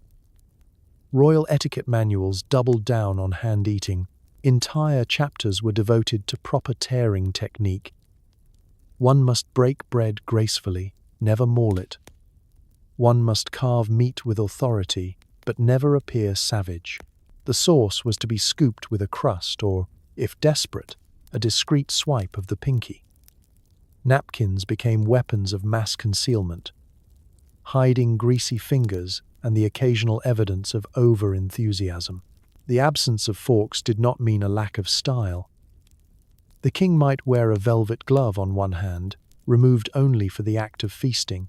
Dainty eaters perfected the art of the two-fingered pastry grab, while bolder courtiers wrestled roast pheasants with both hands, declaring it a sign of royal vigor. The spectacle of communal hand-washing bowls, perfumed with rosewater, provided the prelude and finale to every meal, accompanied by much splashing and an unspoken competition over who could look the most serene while degreasing. Yet, like all forbidden things, the fork's allure only grew. Young princes and cosmopolitan queens returning from Italy brought home whispers of cutlery chic. Sensing a shift in the winds of fashion, some courtiers secretly experimented, testing forks in private, only to hastily hide them at the sound of approaching footsteps. The boldest nobles smuggled forks into banquets, using them with exaggerated nonchalance and hoping the bishop didn't notice.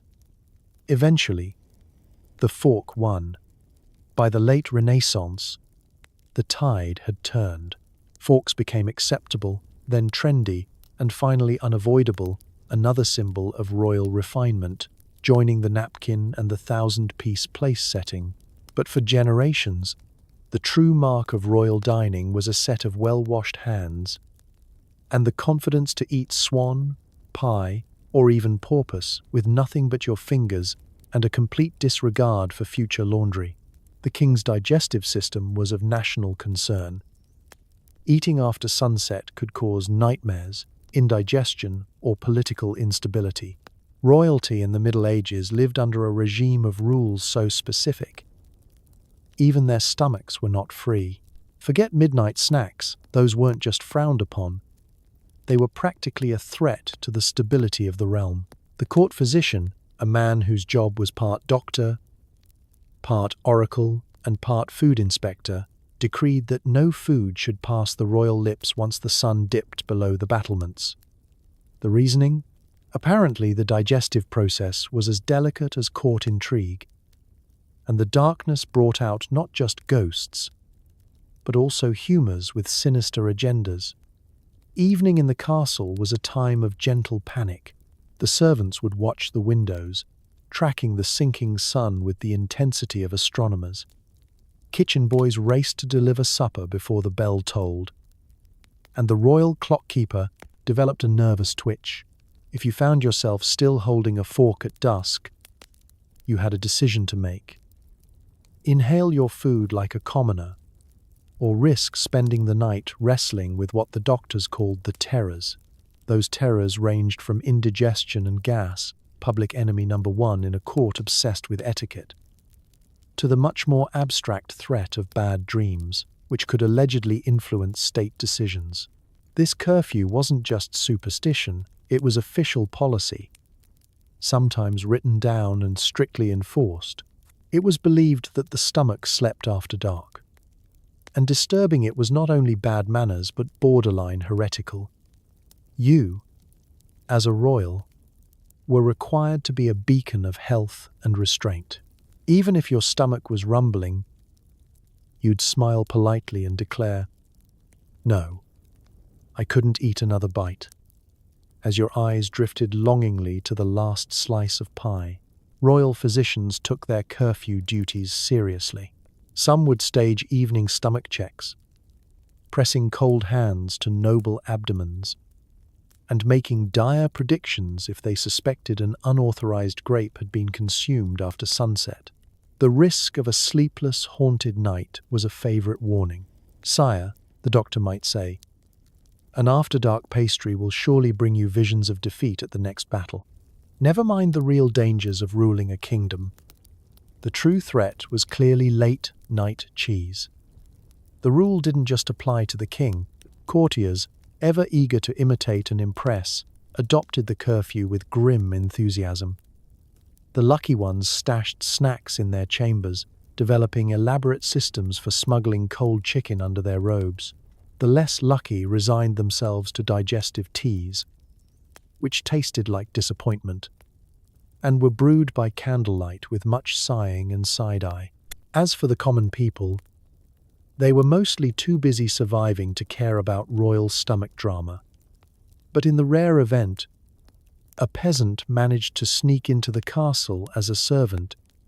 The first lesson was, never, ever deliver food after dark, unless you wanted to be blamed for the Queen's nightmares, the King's gout, or the collapse of diplomatic negotiations with Hungary. Ironically, the morning after a night of strict curfew, the court awoke convinced of their own virtue and their own emptiness. Breakfast, always an event, was consumed with the fervour of a people who had narrowly escaped disaster. The king's first bite was a political act, and the sigh of relief that followed was echoed across the kingdom. So, as you curl up for the night, maybe with a secret snack tucked under your pillow, take a moment to appreciate your freedom from royal mealtime tyranny. No curfews, no doctors lurking in the shadows, no fear that a midnight cookie will topple your government. Sleep well, and may your dreams be filled with snacks, peace, and absolutely zero political instability. Between fasts, abstinence days, and religious holidays, it's a miracle any royal ever saw a roast. Welcome to perpetual meatless Mondays. Forced by the church and tradition, step into the ornate, chilly dining hall of a medieval castle. The fires crackle, the courtiers shuffle hungrily, and the royal cook stands pale with worry. For today is not just another day. It's another day when the king cannot have meat. The church calendar rules all. Fish is permitted, lentils are encouraged, and the only thing forbidden is a shred of culinary joy. For much of the year, the king's kitchen is transformed from a palace of roasted boars and sizzling venison into a museum of vegetable-based compromise. The priests, the doctors, and the grandmothers with suspiciously sharp hearing all seem to agree. Meatless meals are good for the soul, the body, and perhaps even the treasury. Publicly, the king nods solemnly. Privately, he mourns for the lost lamb shank. The menu on a meatless day is a festival of monotony. Bowls of pottage, grey and thick, glisten with turnips, parsnips, and the faintest whiff of parsley. There's fish, of course, salted, dried, or, if you're especially unlucky, reconstituted with questionable sauces. Lentils make a daily appearance, as do beans, peas, and whatever green thing the gardener could yank out of the earth at the last minute. It's a parade of penance, with every mouthful a reminder that virtue tastes mostly like mud and regret. As always, the church is watching. The idea was to inspire piety and self-restraint, though for many royals, it mostly inspired new forms of cheating. The art of loophole cuisine was perfected in these meatless periods. Is that a fish pie? Or did the clever cook sneak in a bit of duck and call it river chicken? Could eels really count as fish if they spent half their lives in mud? Theologians and chefs clashed regularly, each armed with scripture and, occasionally, a frying pan. The king's table was a hotbed of innovation. If you couldn't have meat, you could at least make the vegetables nervous. Mock meats appeared, pulses shaped into suspiciously familiar forms, almond milk cheese pretending to be something worth spreading. Feast days became performance art, with chefs unveiling ever more elaborate displays of fish disguised as game, all in the name of righteousness and royal appetite. Naturally, not everyone was fooled. There were always the virtue police, confessors, rival nobles, even ambitious servants, keeping an eye out for forbidden feasting. The risk of scandal was real. A single sausage, discovered on the wrong day, could spark a sermon, a diplomatic incident, or a decade of awkward family dinners. If you were caught, your penance might be public humiliation, a fine, or, worst of all, a week of nothing but cold peas and introspection. Meanwhile, in private, The king and his friends fantasized about the return of meat with the kind of longing usually reserved for lost loves or missed inheritances. Jokes about bean fatigue made the rounds. Rumors swirled of secret roasts held after midnight, attended only by the most trusted friends and a particularly fast dog.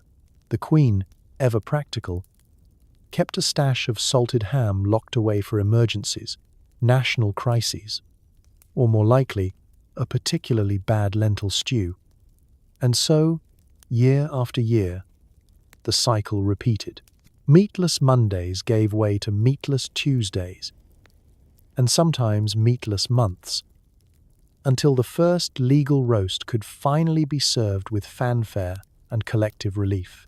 The king, beaming, would carve the roast himself, surrounded by cheers, and the church would nod, satisfied that another season of restraint had been survived. Royals weren't allowed a private meal. Even breakfast involved a crowd of gawkers, taste testers, and at least one guy in a hat, 3 feet tall. Imagine waking up, bleary-eyed and hungry, hoping to steal a quiet moment with a humble bowl of pottage, or maybe just a chunk of yesterday's bread. No such luck.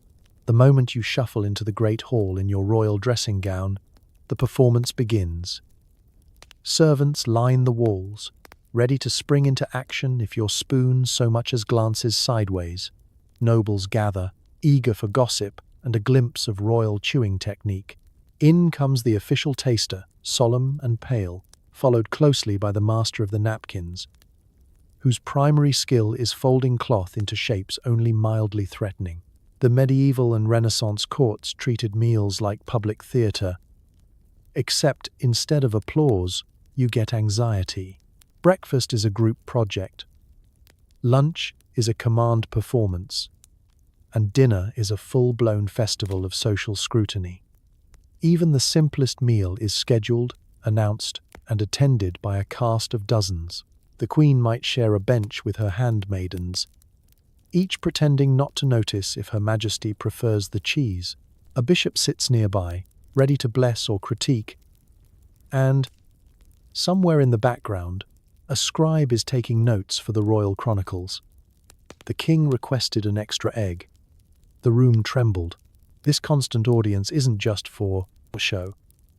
Every move you make is a political message.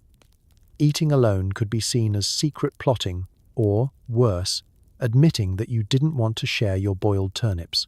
The king's public table was both a privilege and a punishment, forcing him to demonstrate generosity, humility, and, occasionally, his ability to not drop sauce down his shirt in front of foreign ambassadors.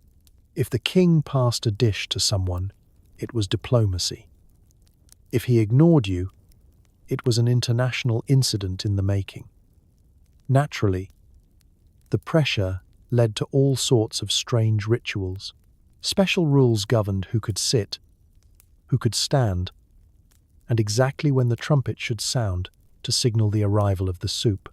The Grand Almoner made sure the poor were fed scraps in the king's name, while the king himself tried not to look too relieved at being served first. Even the food itself became symbolic.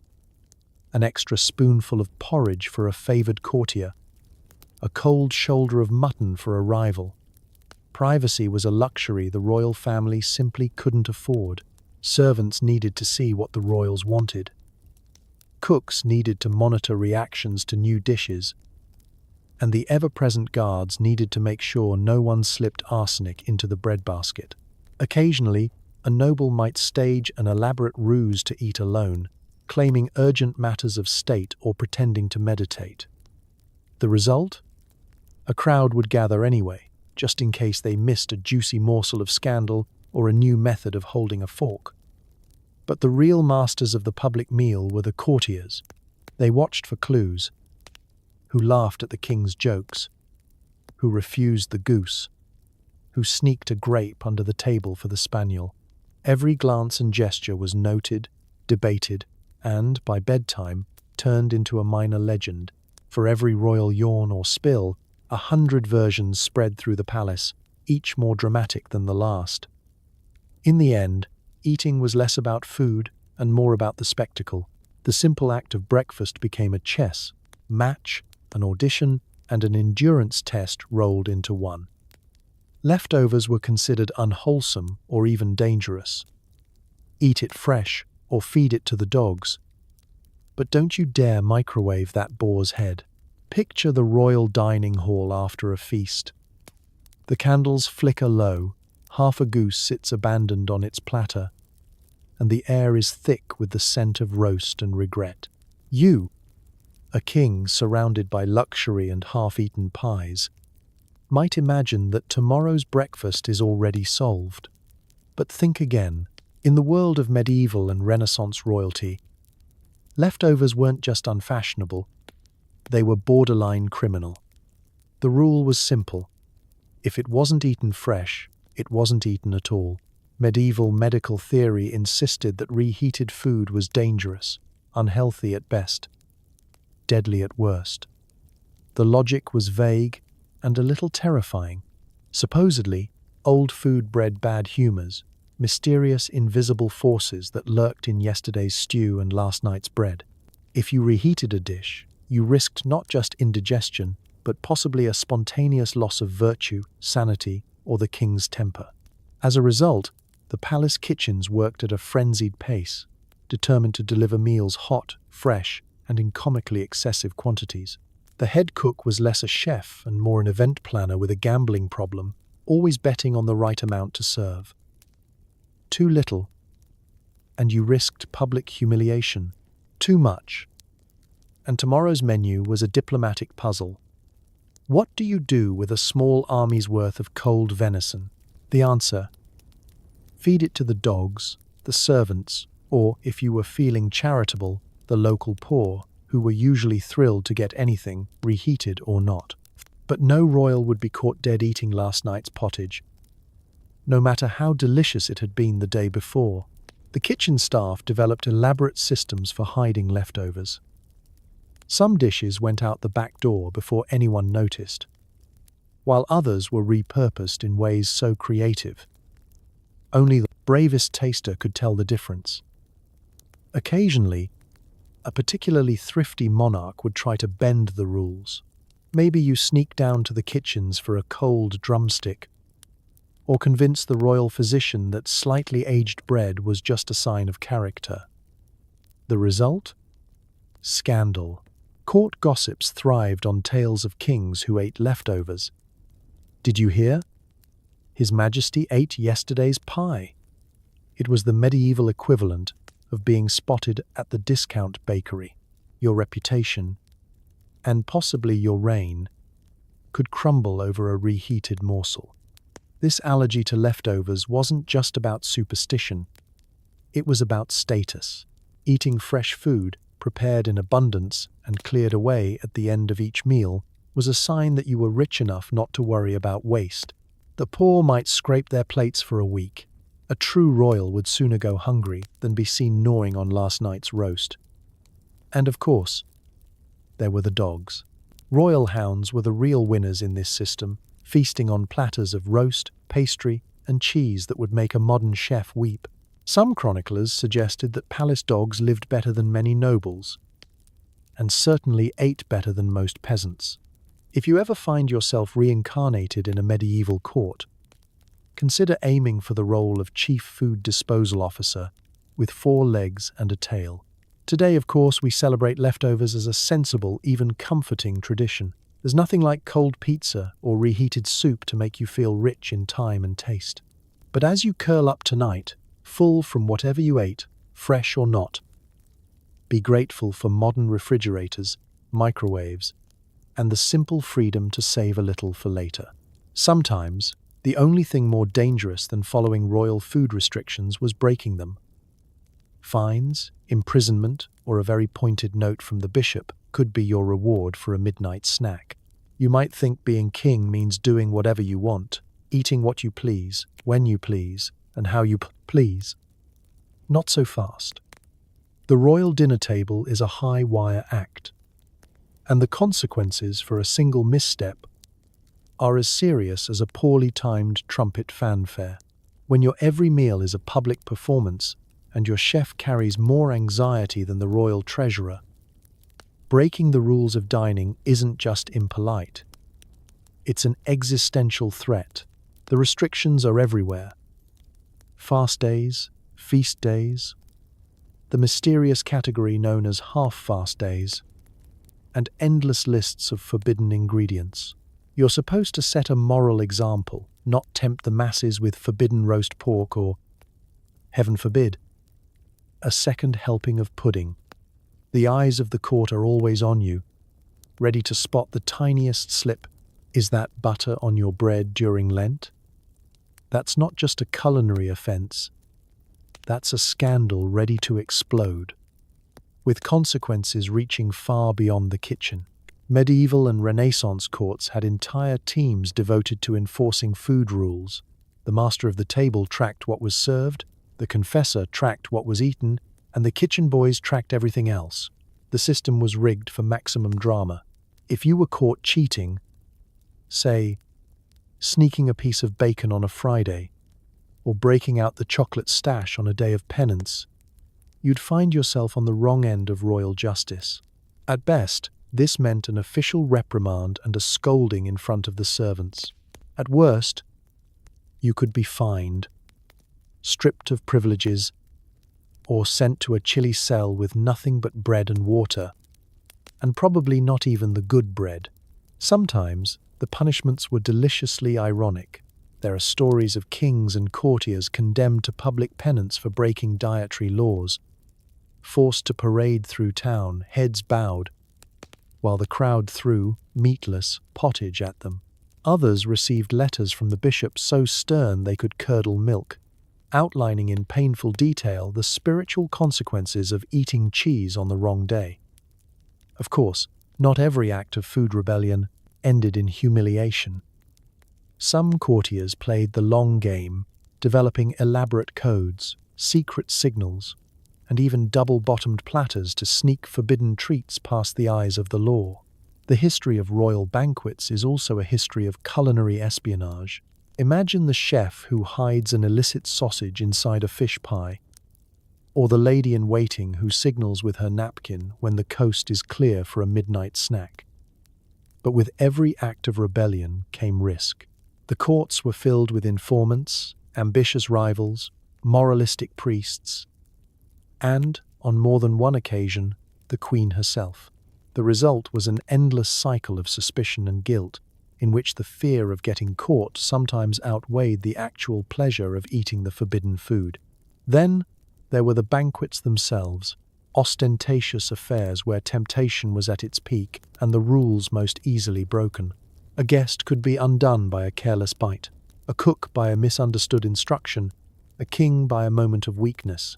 Legend tells of nobles who met their downfall not in battle, but at the dinner table, betrayed by a forbidden morsel and the relentless machinery of courtly morality. Think brunch is a modern invention? Think again. Royals often had to wait until the church bell rang at noon before they could even dream of nibbling stale bread.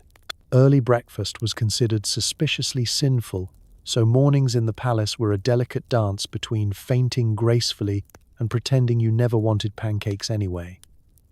It's morning in the royal bedchamber. You awaken to the sound of distant bells and the faint hope of breakfast. But as sunlight creeps across your canopy bed, reality sets in. You, the monarch, will not be tasting so much as a crumb before midday. The reason? The church calendar rules your gut as ruthlessly as your court. And the rule is clear. No eating before the appointed hour. To be caught snacking early would be to declare yourself spiritually bankrupt. Or, even worse, a glutton with no self-control. So the court rises with empty stomachs, energy levels somewhere between medieval zombie and mildly resentful. Servants bustle about in quiet misery, dressing their royal charges and lacing up layers of clothing with the sort of enthusiasm usually reserved for funeral processions. In the corridors, dignitaries and nobles, exchange polite nods and not-so-polite stomach grumbles, each one hoping nobody notices the faint, rumbling soundtrack to their morning gossip. Time moves slowly when you're hungry. There are prayers to be said, letters to read, and, if you're unlucky, an early morning council meeting where everyone looks suspiciously pale. The king's advisors, usually sharp as hawks, now look dazed and distracted, eyes drifting toward the sun as if trying to will it to reach its zenith just a little faster. The queen's ladies in waiting, ordinarily fountains of courtly wit, manage only the most basic conversation, each one fantasizing about toasted bread and a quiet corner in which to eat it. As noon approaches, the mood shifts from pious suffering to barely contained excitement. The kitchens, dormant for hours, suddenly explode with activity. Fires are stoked, bread is sliced, and the royal coffee, well, watered wine or weak ale, caffeine is centuries away, is poured with trembling hands. The moment the church bell rings, it's a stampede, dignified, but just barely. The royal breakfast is a curious affair. Far from the bounty you might expect, it's typically a modest meal. Some cold bread, perhaps a bit of pottage, maybe the luxury of a little cheese, or a few sad-looking apples. But the mood is triumphant. You've survived another morning, and every bite tastes like victory. There are strict rules, of course. Eating too much, too quickly, or with too much obvious enjoyment is frowned upon. The bishop is always lurking, ready to remind everyone that breakfast is a privilege, not a party. But not everyone plays by the rules. Some royals are masters of stealth snacking, bribing servants to smuggle them a crust of bread or an illicit fig before the noon bell. Others claim to be sampling food for charity, nibbling in the shadows like saints in training. It's all part of the game, keeping up appearances while secretly wishing for the sweet relief of modern breakfast culture. For the peasants who rise before dawn and work the fields on an empty stomach, the idea of delaying breakfast is just another cruel joke. But for the royal court, it's a ritual, a public test of self-discipline and, at times, endurance. Papaya from India? Pineapple from the Caribbean? Not so fast. For many centuries, foreign fruits were viewed with deep suspicion, rumored to cause fevers, digestive mayhem, or unseemly bursts of joy. Only the bravest or most rebellious royals dared taste them. And woe to the courtier who snuck in a forbidden mango. You could lose your job, your honor, and your place at the dessert table. The royal dining table may have gleamed with gold, but beneath the glint of candlesticks lurked a genuine terror. Fruit from faraway lands. Each new arrival was greeted like an invasive species, part marvel, part menace. The moment an ambassador from the tropics unveiled a pineapple, the court split into two camps: those who whispered about its aphrodisiac powers, and those convinced it could trigger a bout of royal madness. In an age before refrigeration, just getting exotic fruit to the palace was an expedition worthy of epic poetry. Pineapples spent months bouncing in crates across wild seas. Mangoes endured the perils of highway robbers and mold. If a papaya made it to your table, it was less a snack and more a message. You had serious connections, or serious disregard for the safety of your internal organs. Naturally, suspicion was the order of the day. Doctors huddled in corners, debating whether these newcomers could unbalance the humors or cause spontaneous poetry at dinner.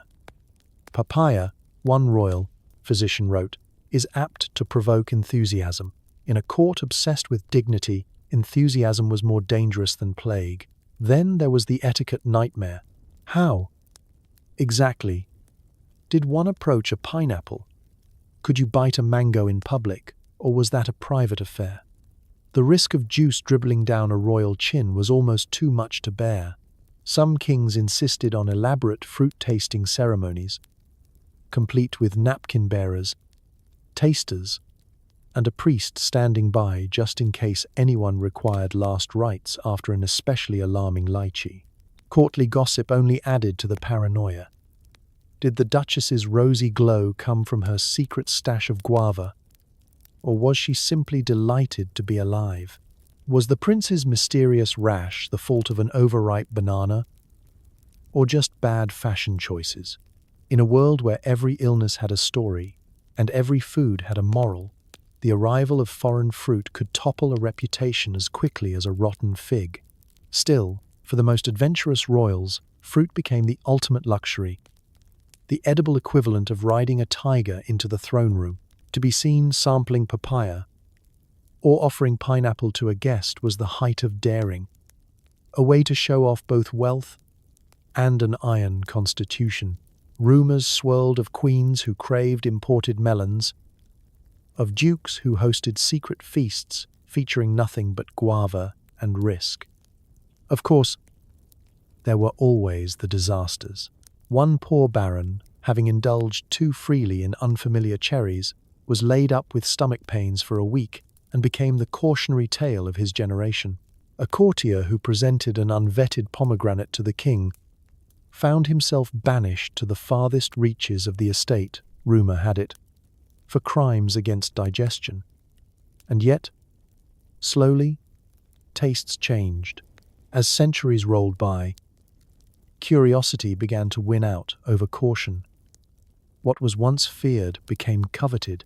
Exotic fruits went from forbidden to fashionable, decorating banquet tables and inspiring new levels of culinary one-upmanship. The greatest compliment a host could receive was a guest fainting with delight at a slice of pineapple, ideally without actual fainting. Ever wonder why so many medieval paintings of saints look hungry? That's because royal menus on holy days were built around endless bowls of thin, sanctified soup, preferably without salt, flavor, or personality. The idea was to feed the soul, not the stomach.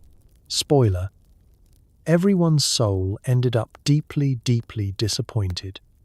In the candle-lit chill of the royal hall, servants filed in with great ceremony, bearing bowls of what could optimistically be called broth. The table was a sea of shimmering white linens and gleaming silver spoons, but the only thing less substantial than the soup was the royal appetite. Holy days were meant for spiritual reflection and, apparently, culinary suffering. Out went the hearty stews and roast meats. In came the great watery tide, the sacred soup. The ingredients for these broths were chosen with the utmost care. If by care you mean the ability to remove anything resembling flavor. No meat, obviously. No fat, no onions, no spices. Those might provoke the senses and tempt the mind towards sin.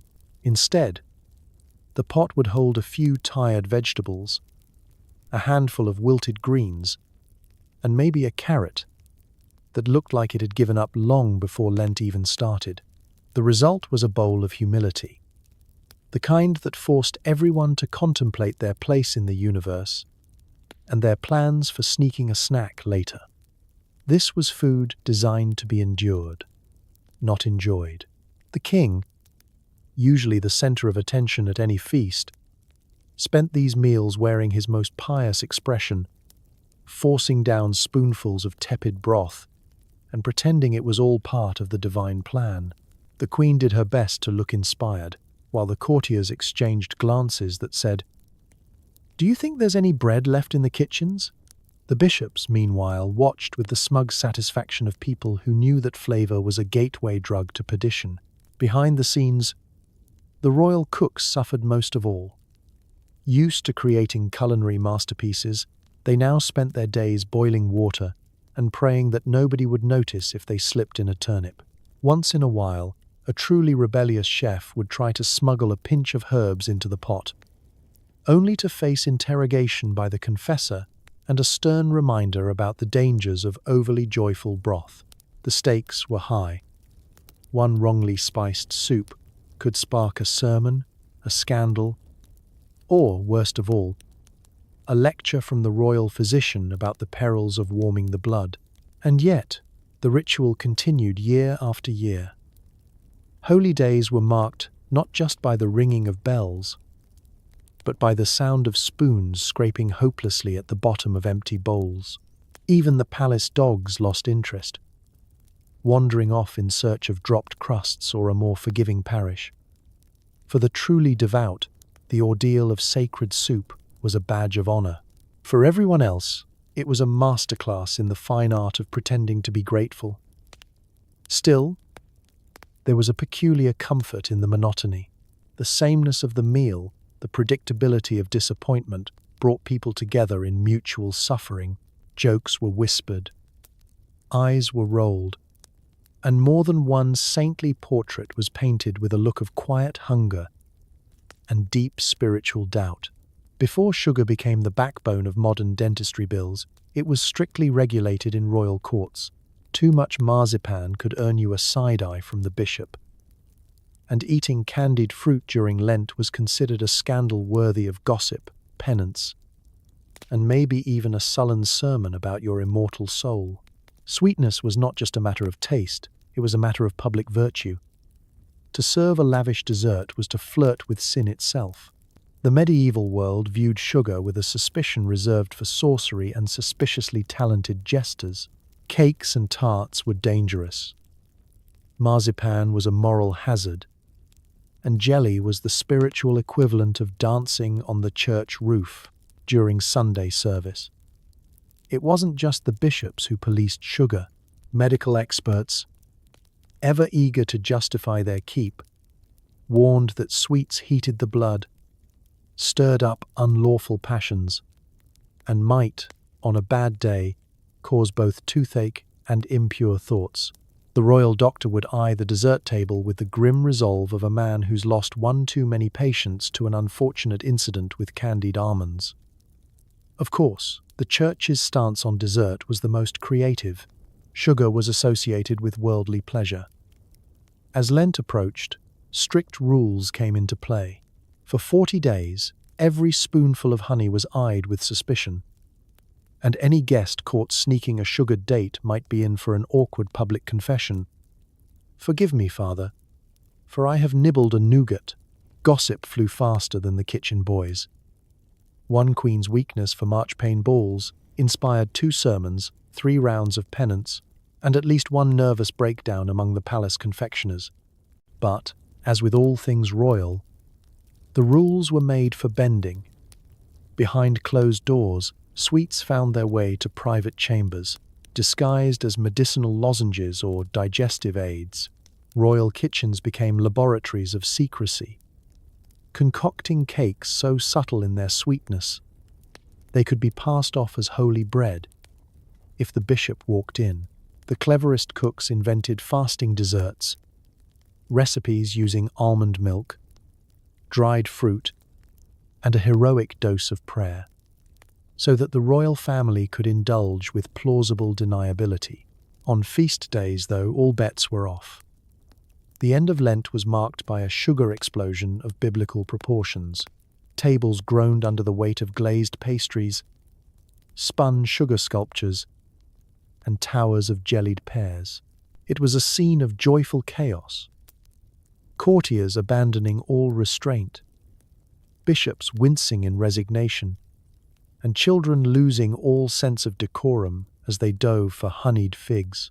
For a brief, glorious window, dessert was not only permitted, it was a sign of divine favor.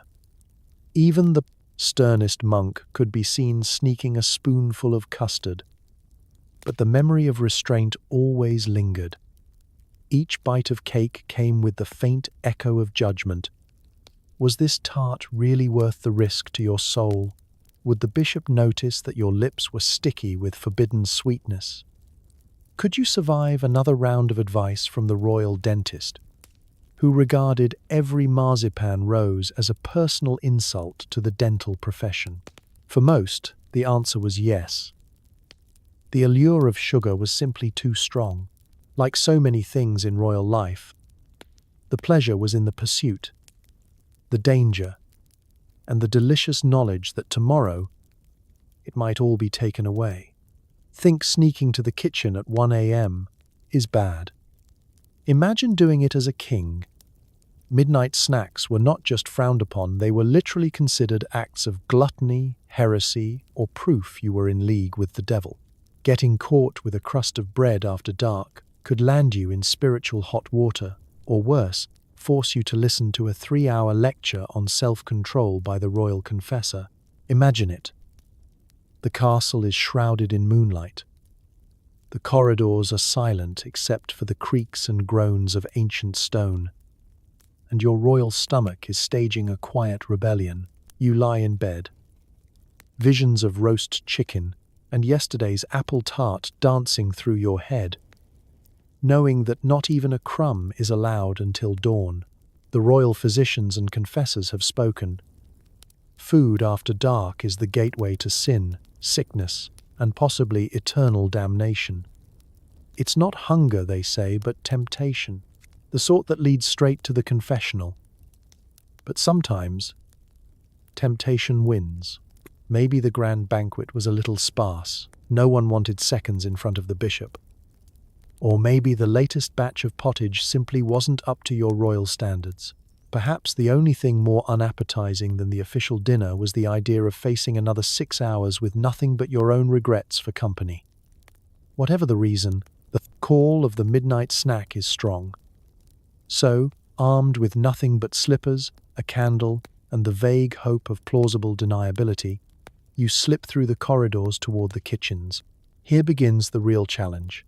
Castle kitchens at night are haunted territory, not by ghosts, though you're never quite sure, but by the ever-watchful staff, guards, and the occasional insomniac monk. The scullery maid might be fetching water. The head cook could be prepping for tomorrow's feast, muttering about the king's mysterious appetite. One wrong step, and you risk being discovered with a chunk of bread or, worse, a slice of cold pie. The punishment? That depends. Maybe it's confession and a stern sermon on the dangers of gluttony. Maybe it's an official rebuke from the royal council. For serial offenders, there are even stories of enforced fasting as penance. Days spent eating nothing but the blandest broth, while everyone else enjoys their cheese and honey. And the consequences weren't just spiritual. Medieval courts loved a spectacle. If you were caught, word spread fast. A simple slip, crumbs on your robe, a suspicious stain on your sleeve, and you could find yourself the star of the next day's gossip. The butler's apprentice would smirk. The steward's wife would recount your downfall, one dramatic detail at a time. Your moment of midnight indulgence would go down in history as the Great Goose Leg Incident, forever immortalized in oil paint and rumor. The reasoning behind all this is half superstition, half social control. Medieval doctors insisted that eating at night disturbed the humors, causing nightmares, indigestion, and moral decay. The stomach, like the soul, must rest after sunset. One particularly dramatic physician once declared. The church doubled down, declaring that nighttime was for prayer, sleep, and maybe a little light suffering, not culinary indulgence. To give in to midnight cravings was to admit weakness.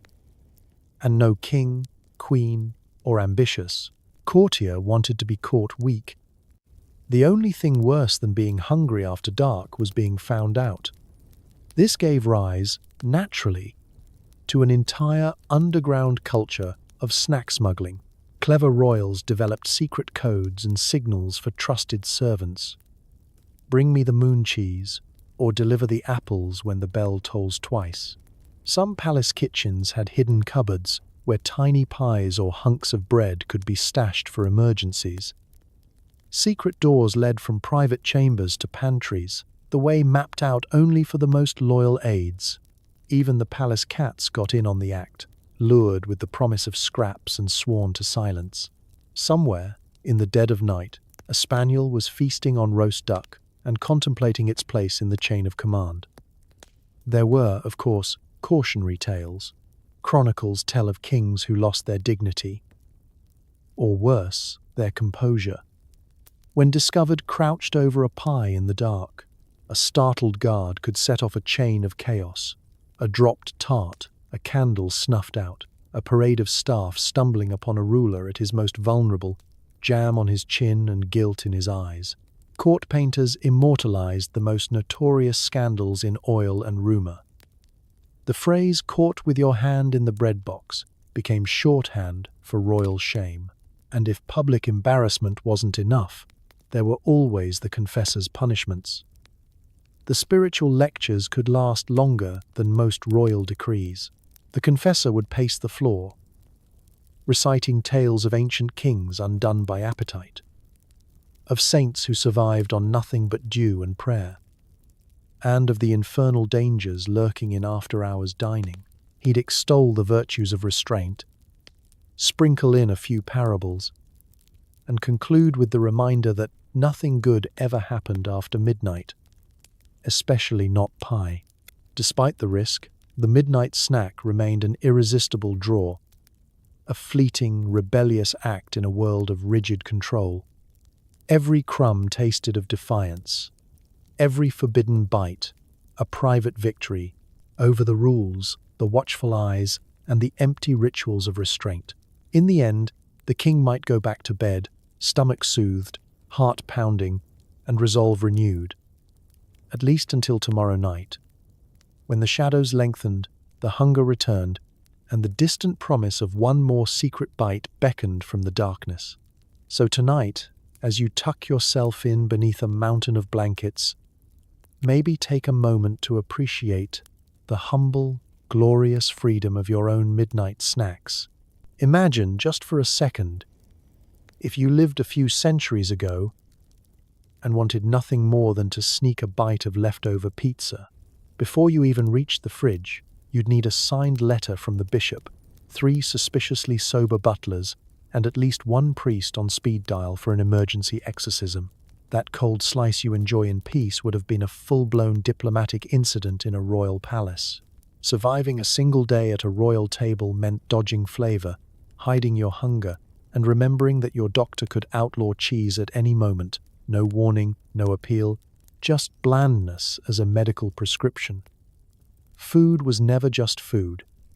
It was a daily gauntlet of politics, status, and ever-shifting medical fads. One wrong bite could mean indigestion, yes, but also fines, exile, or the kind of public shaming only a bishop with a personal grudge could deliver. Dinner wasn't just dinner. It was an obstacle course for your taste buds, your reputation, and sometimes your soul. Yet through it all, people found a way to adapt, to laugh, and, most importantly, to cheat. A secret strawberry slipped behind a tapestry, a wedge of forbidden cheese smuggled in a sleeve, a hasty gulp of beer before the priest noticed, all tiny acts of rebellion that prove the eternal power of food to inspire hope and disobedience in equal measure. History, for all its discomforts and indignities, is also a story of people refusing to settle for less, finding a little comfort, a little pleasure, and a little flavor, even if it meant breaking a few rules and risking a stern lecture or a midnight exile. So as you drift off tonight, in a world where garlic is legal, cheese is celebrated, and absolutely nobody is counting how many eggs you eat on a Friday, maybe whisper a quiet thank you to your ancestors. The kings, the queens, the long-suffering royal tasters, people who braved blandness, spiritual lectures, and suspicious soups, all so future generations could enjoy the miracle of snacks without paperwork. Their caution, their creativity, and their stubborn determination to find joy in the face of restriction paved the way for the glorious, reckless luxury of eating what you want, when you want, even if it's just a slightly suspicious slice of leftover pie at 2 a.m. Because history isn't only hardship, it's proof of human resilience, adaptability, and the never-ending quest for comfort food, whether that means poached pears in a golden bowl or a grilled cheese in your pajamas. No matter the time period, People have always found ways to nourish themselves, to share a laugh, and to push gently back against the rules, one forbidden bite at a time. So tonight, as you close your eyes, let yourself be grateful for the small freedoms, for hot water, cold milk, and the simple, spectacular privilege of food that brings you joy. Let your mind wander, knowing that the only restriction on your dreams tonight is whether you want to be a king, a queen, or the world's most rebellious royal chef. Good night. May your sleep be deep, your dreams wonderfully absurd, and your fridge forever free of medieval rules. And may you wake up tomorrow with the courage to eat breakfast whenever you please. No confessor required.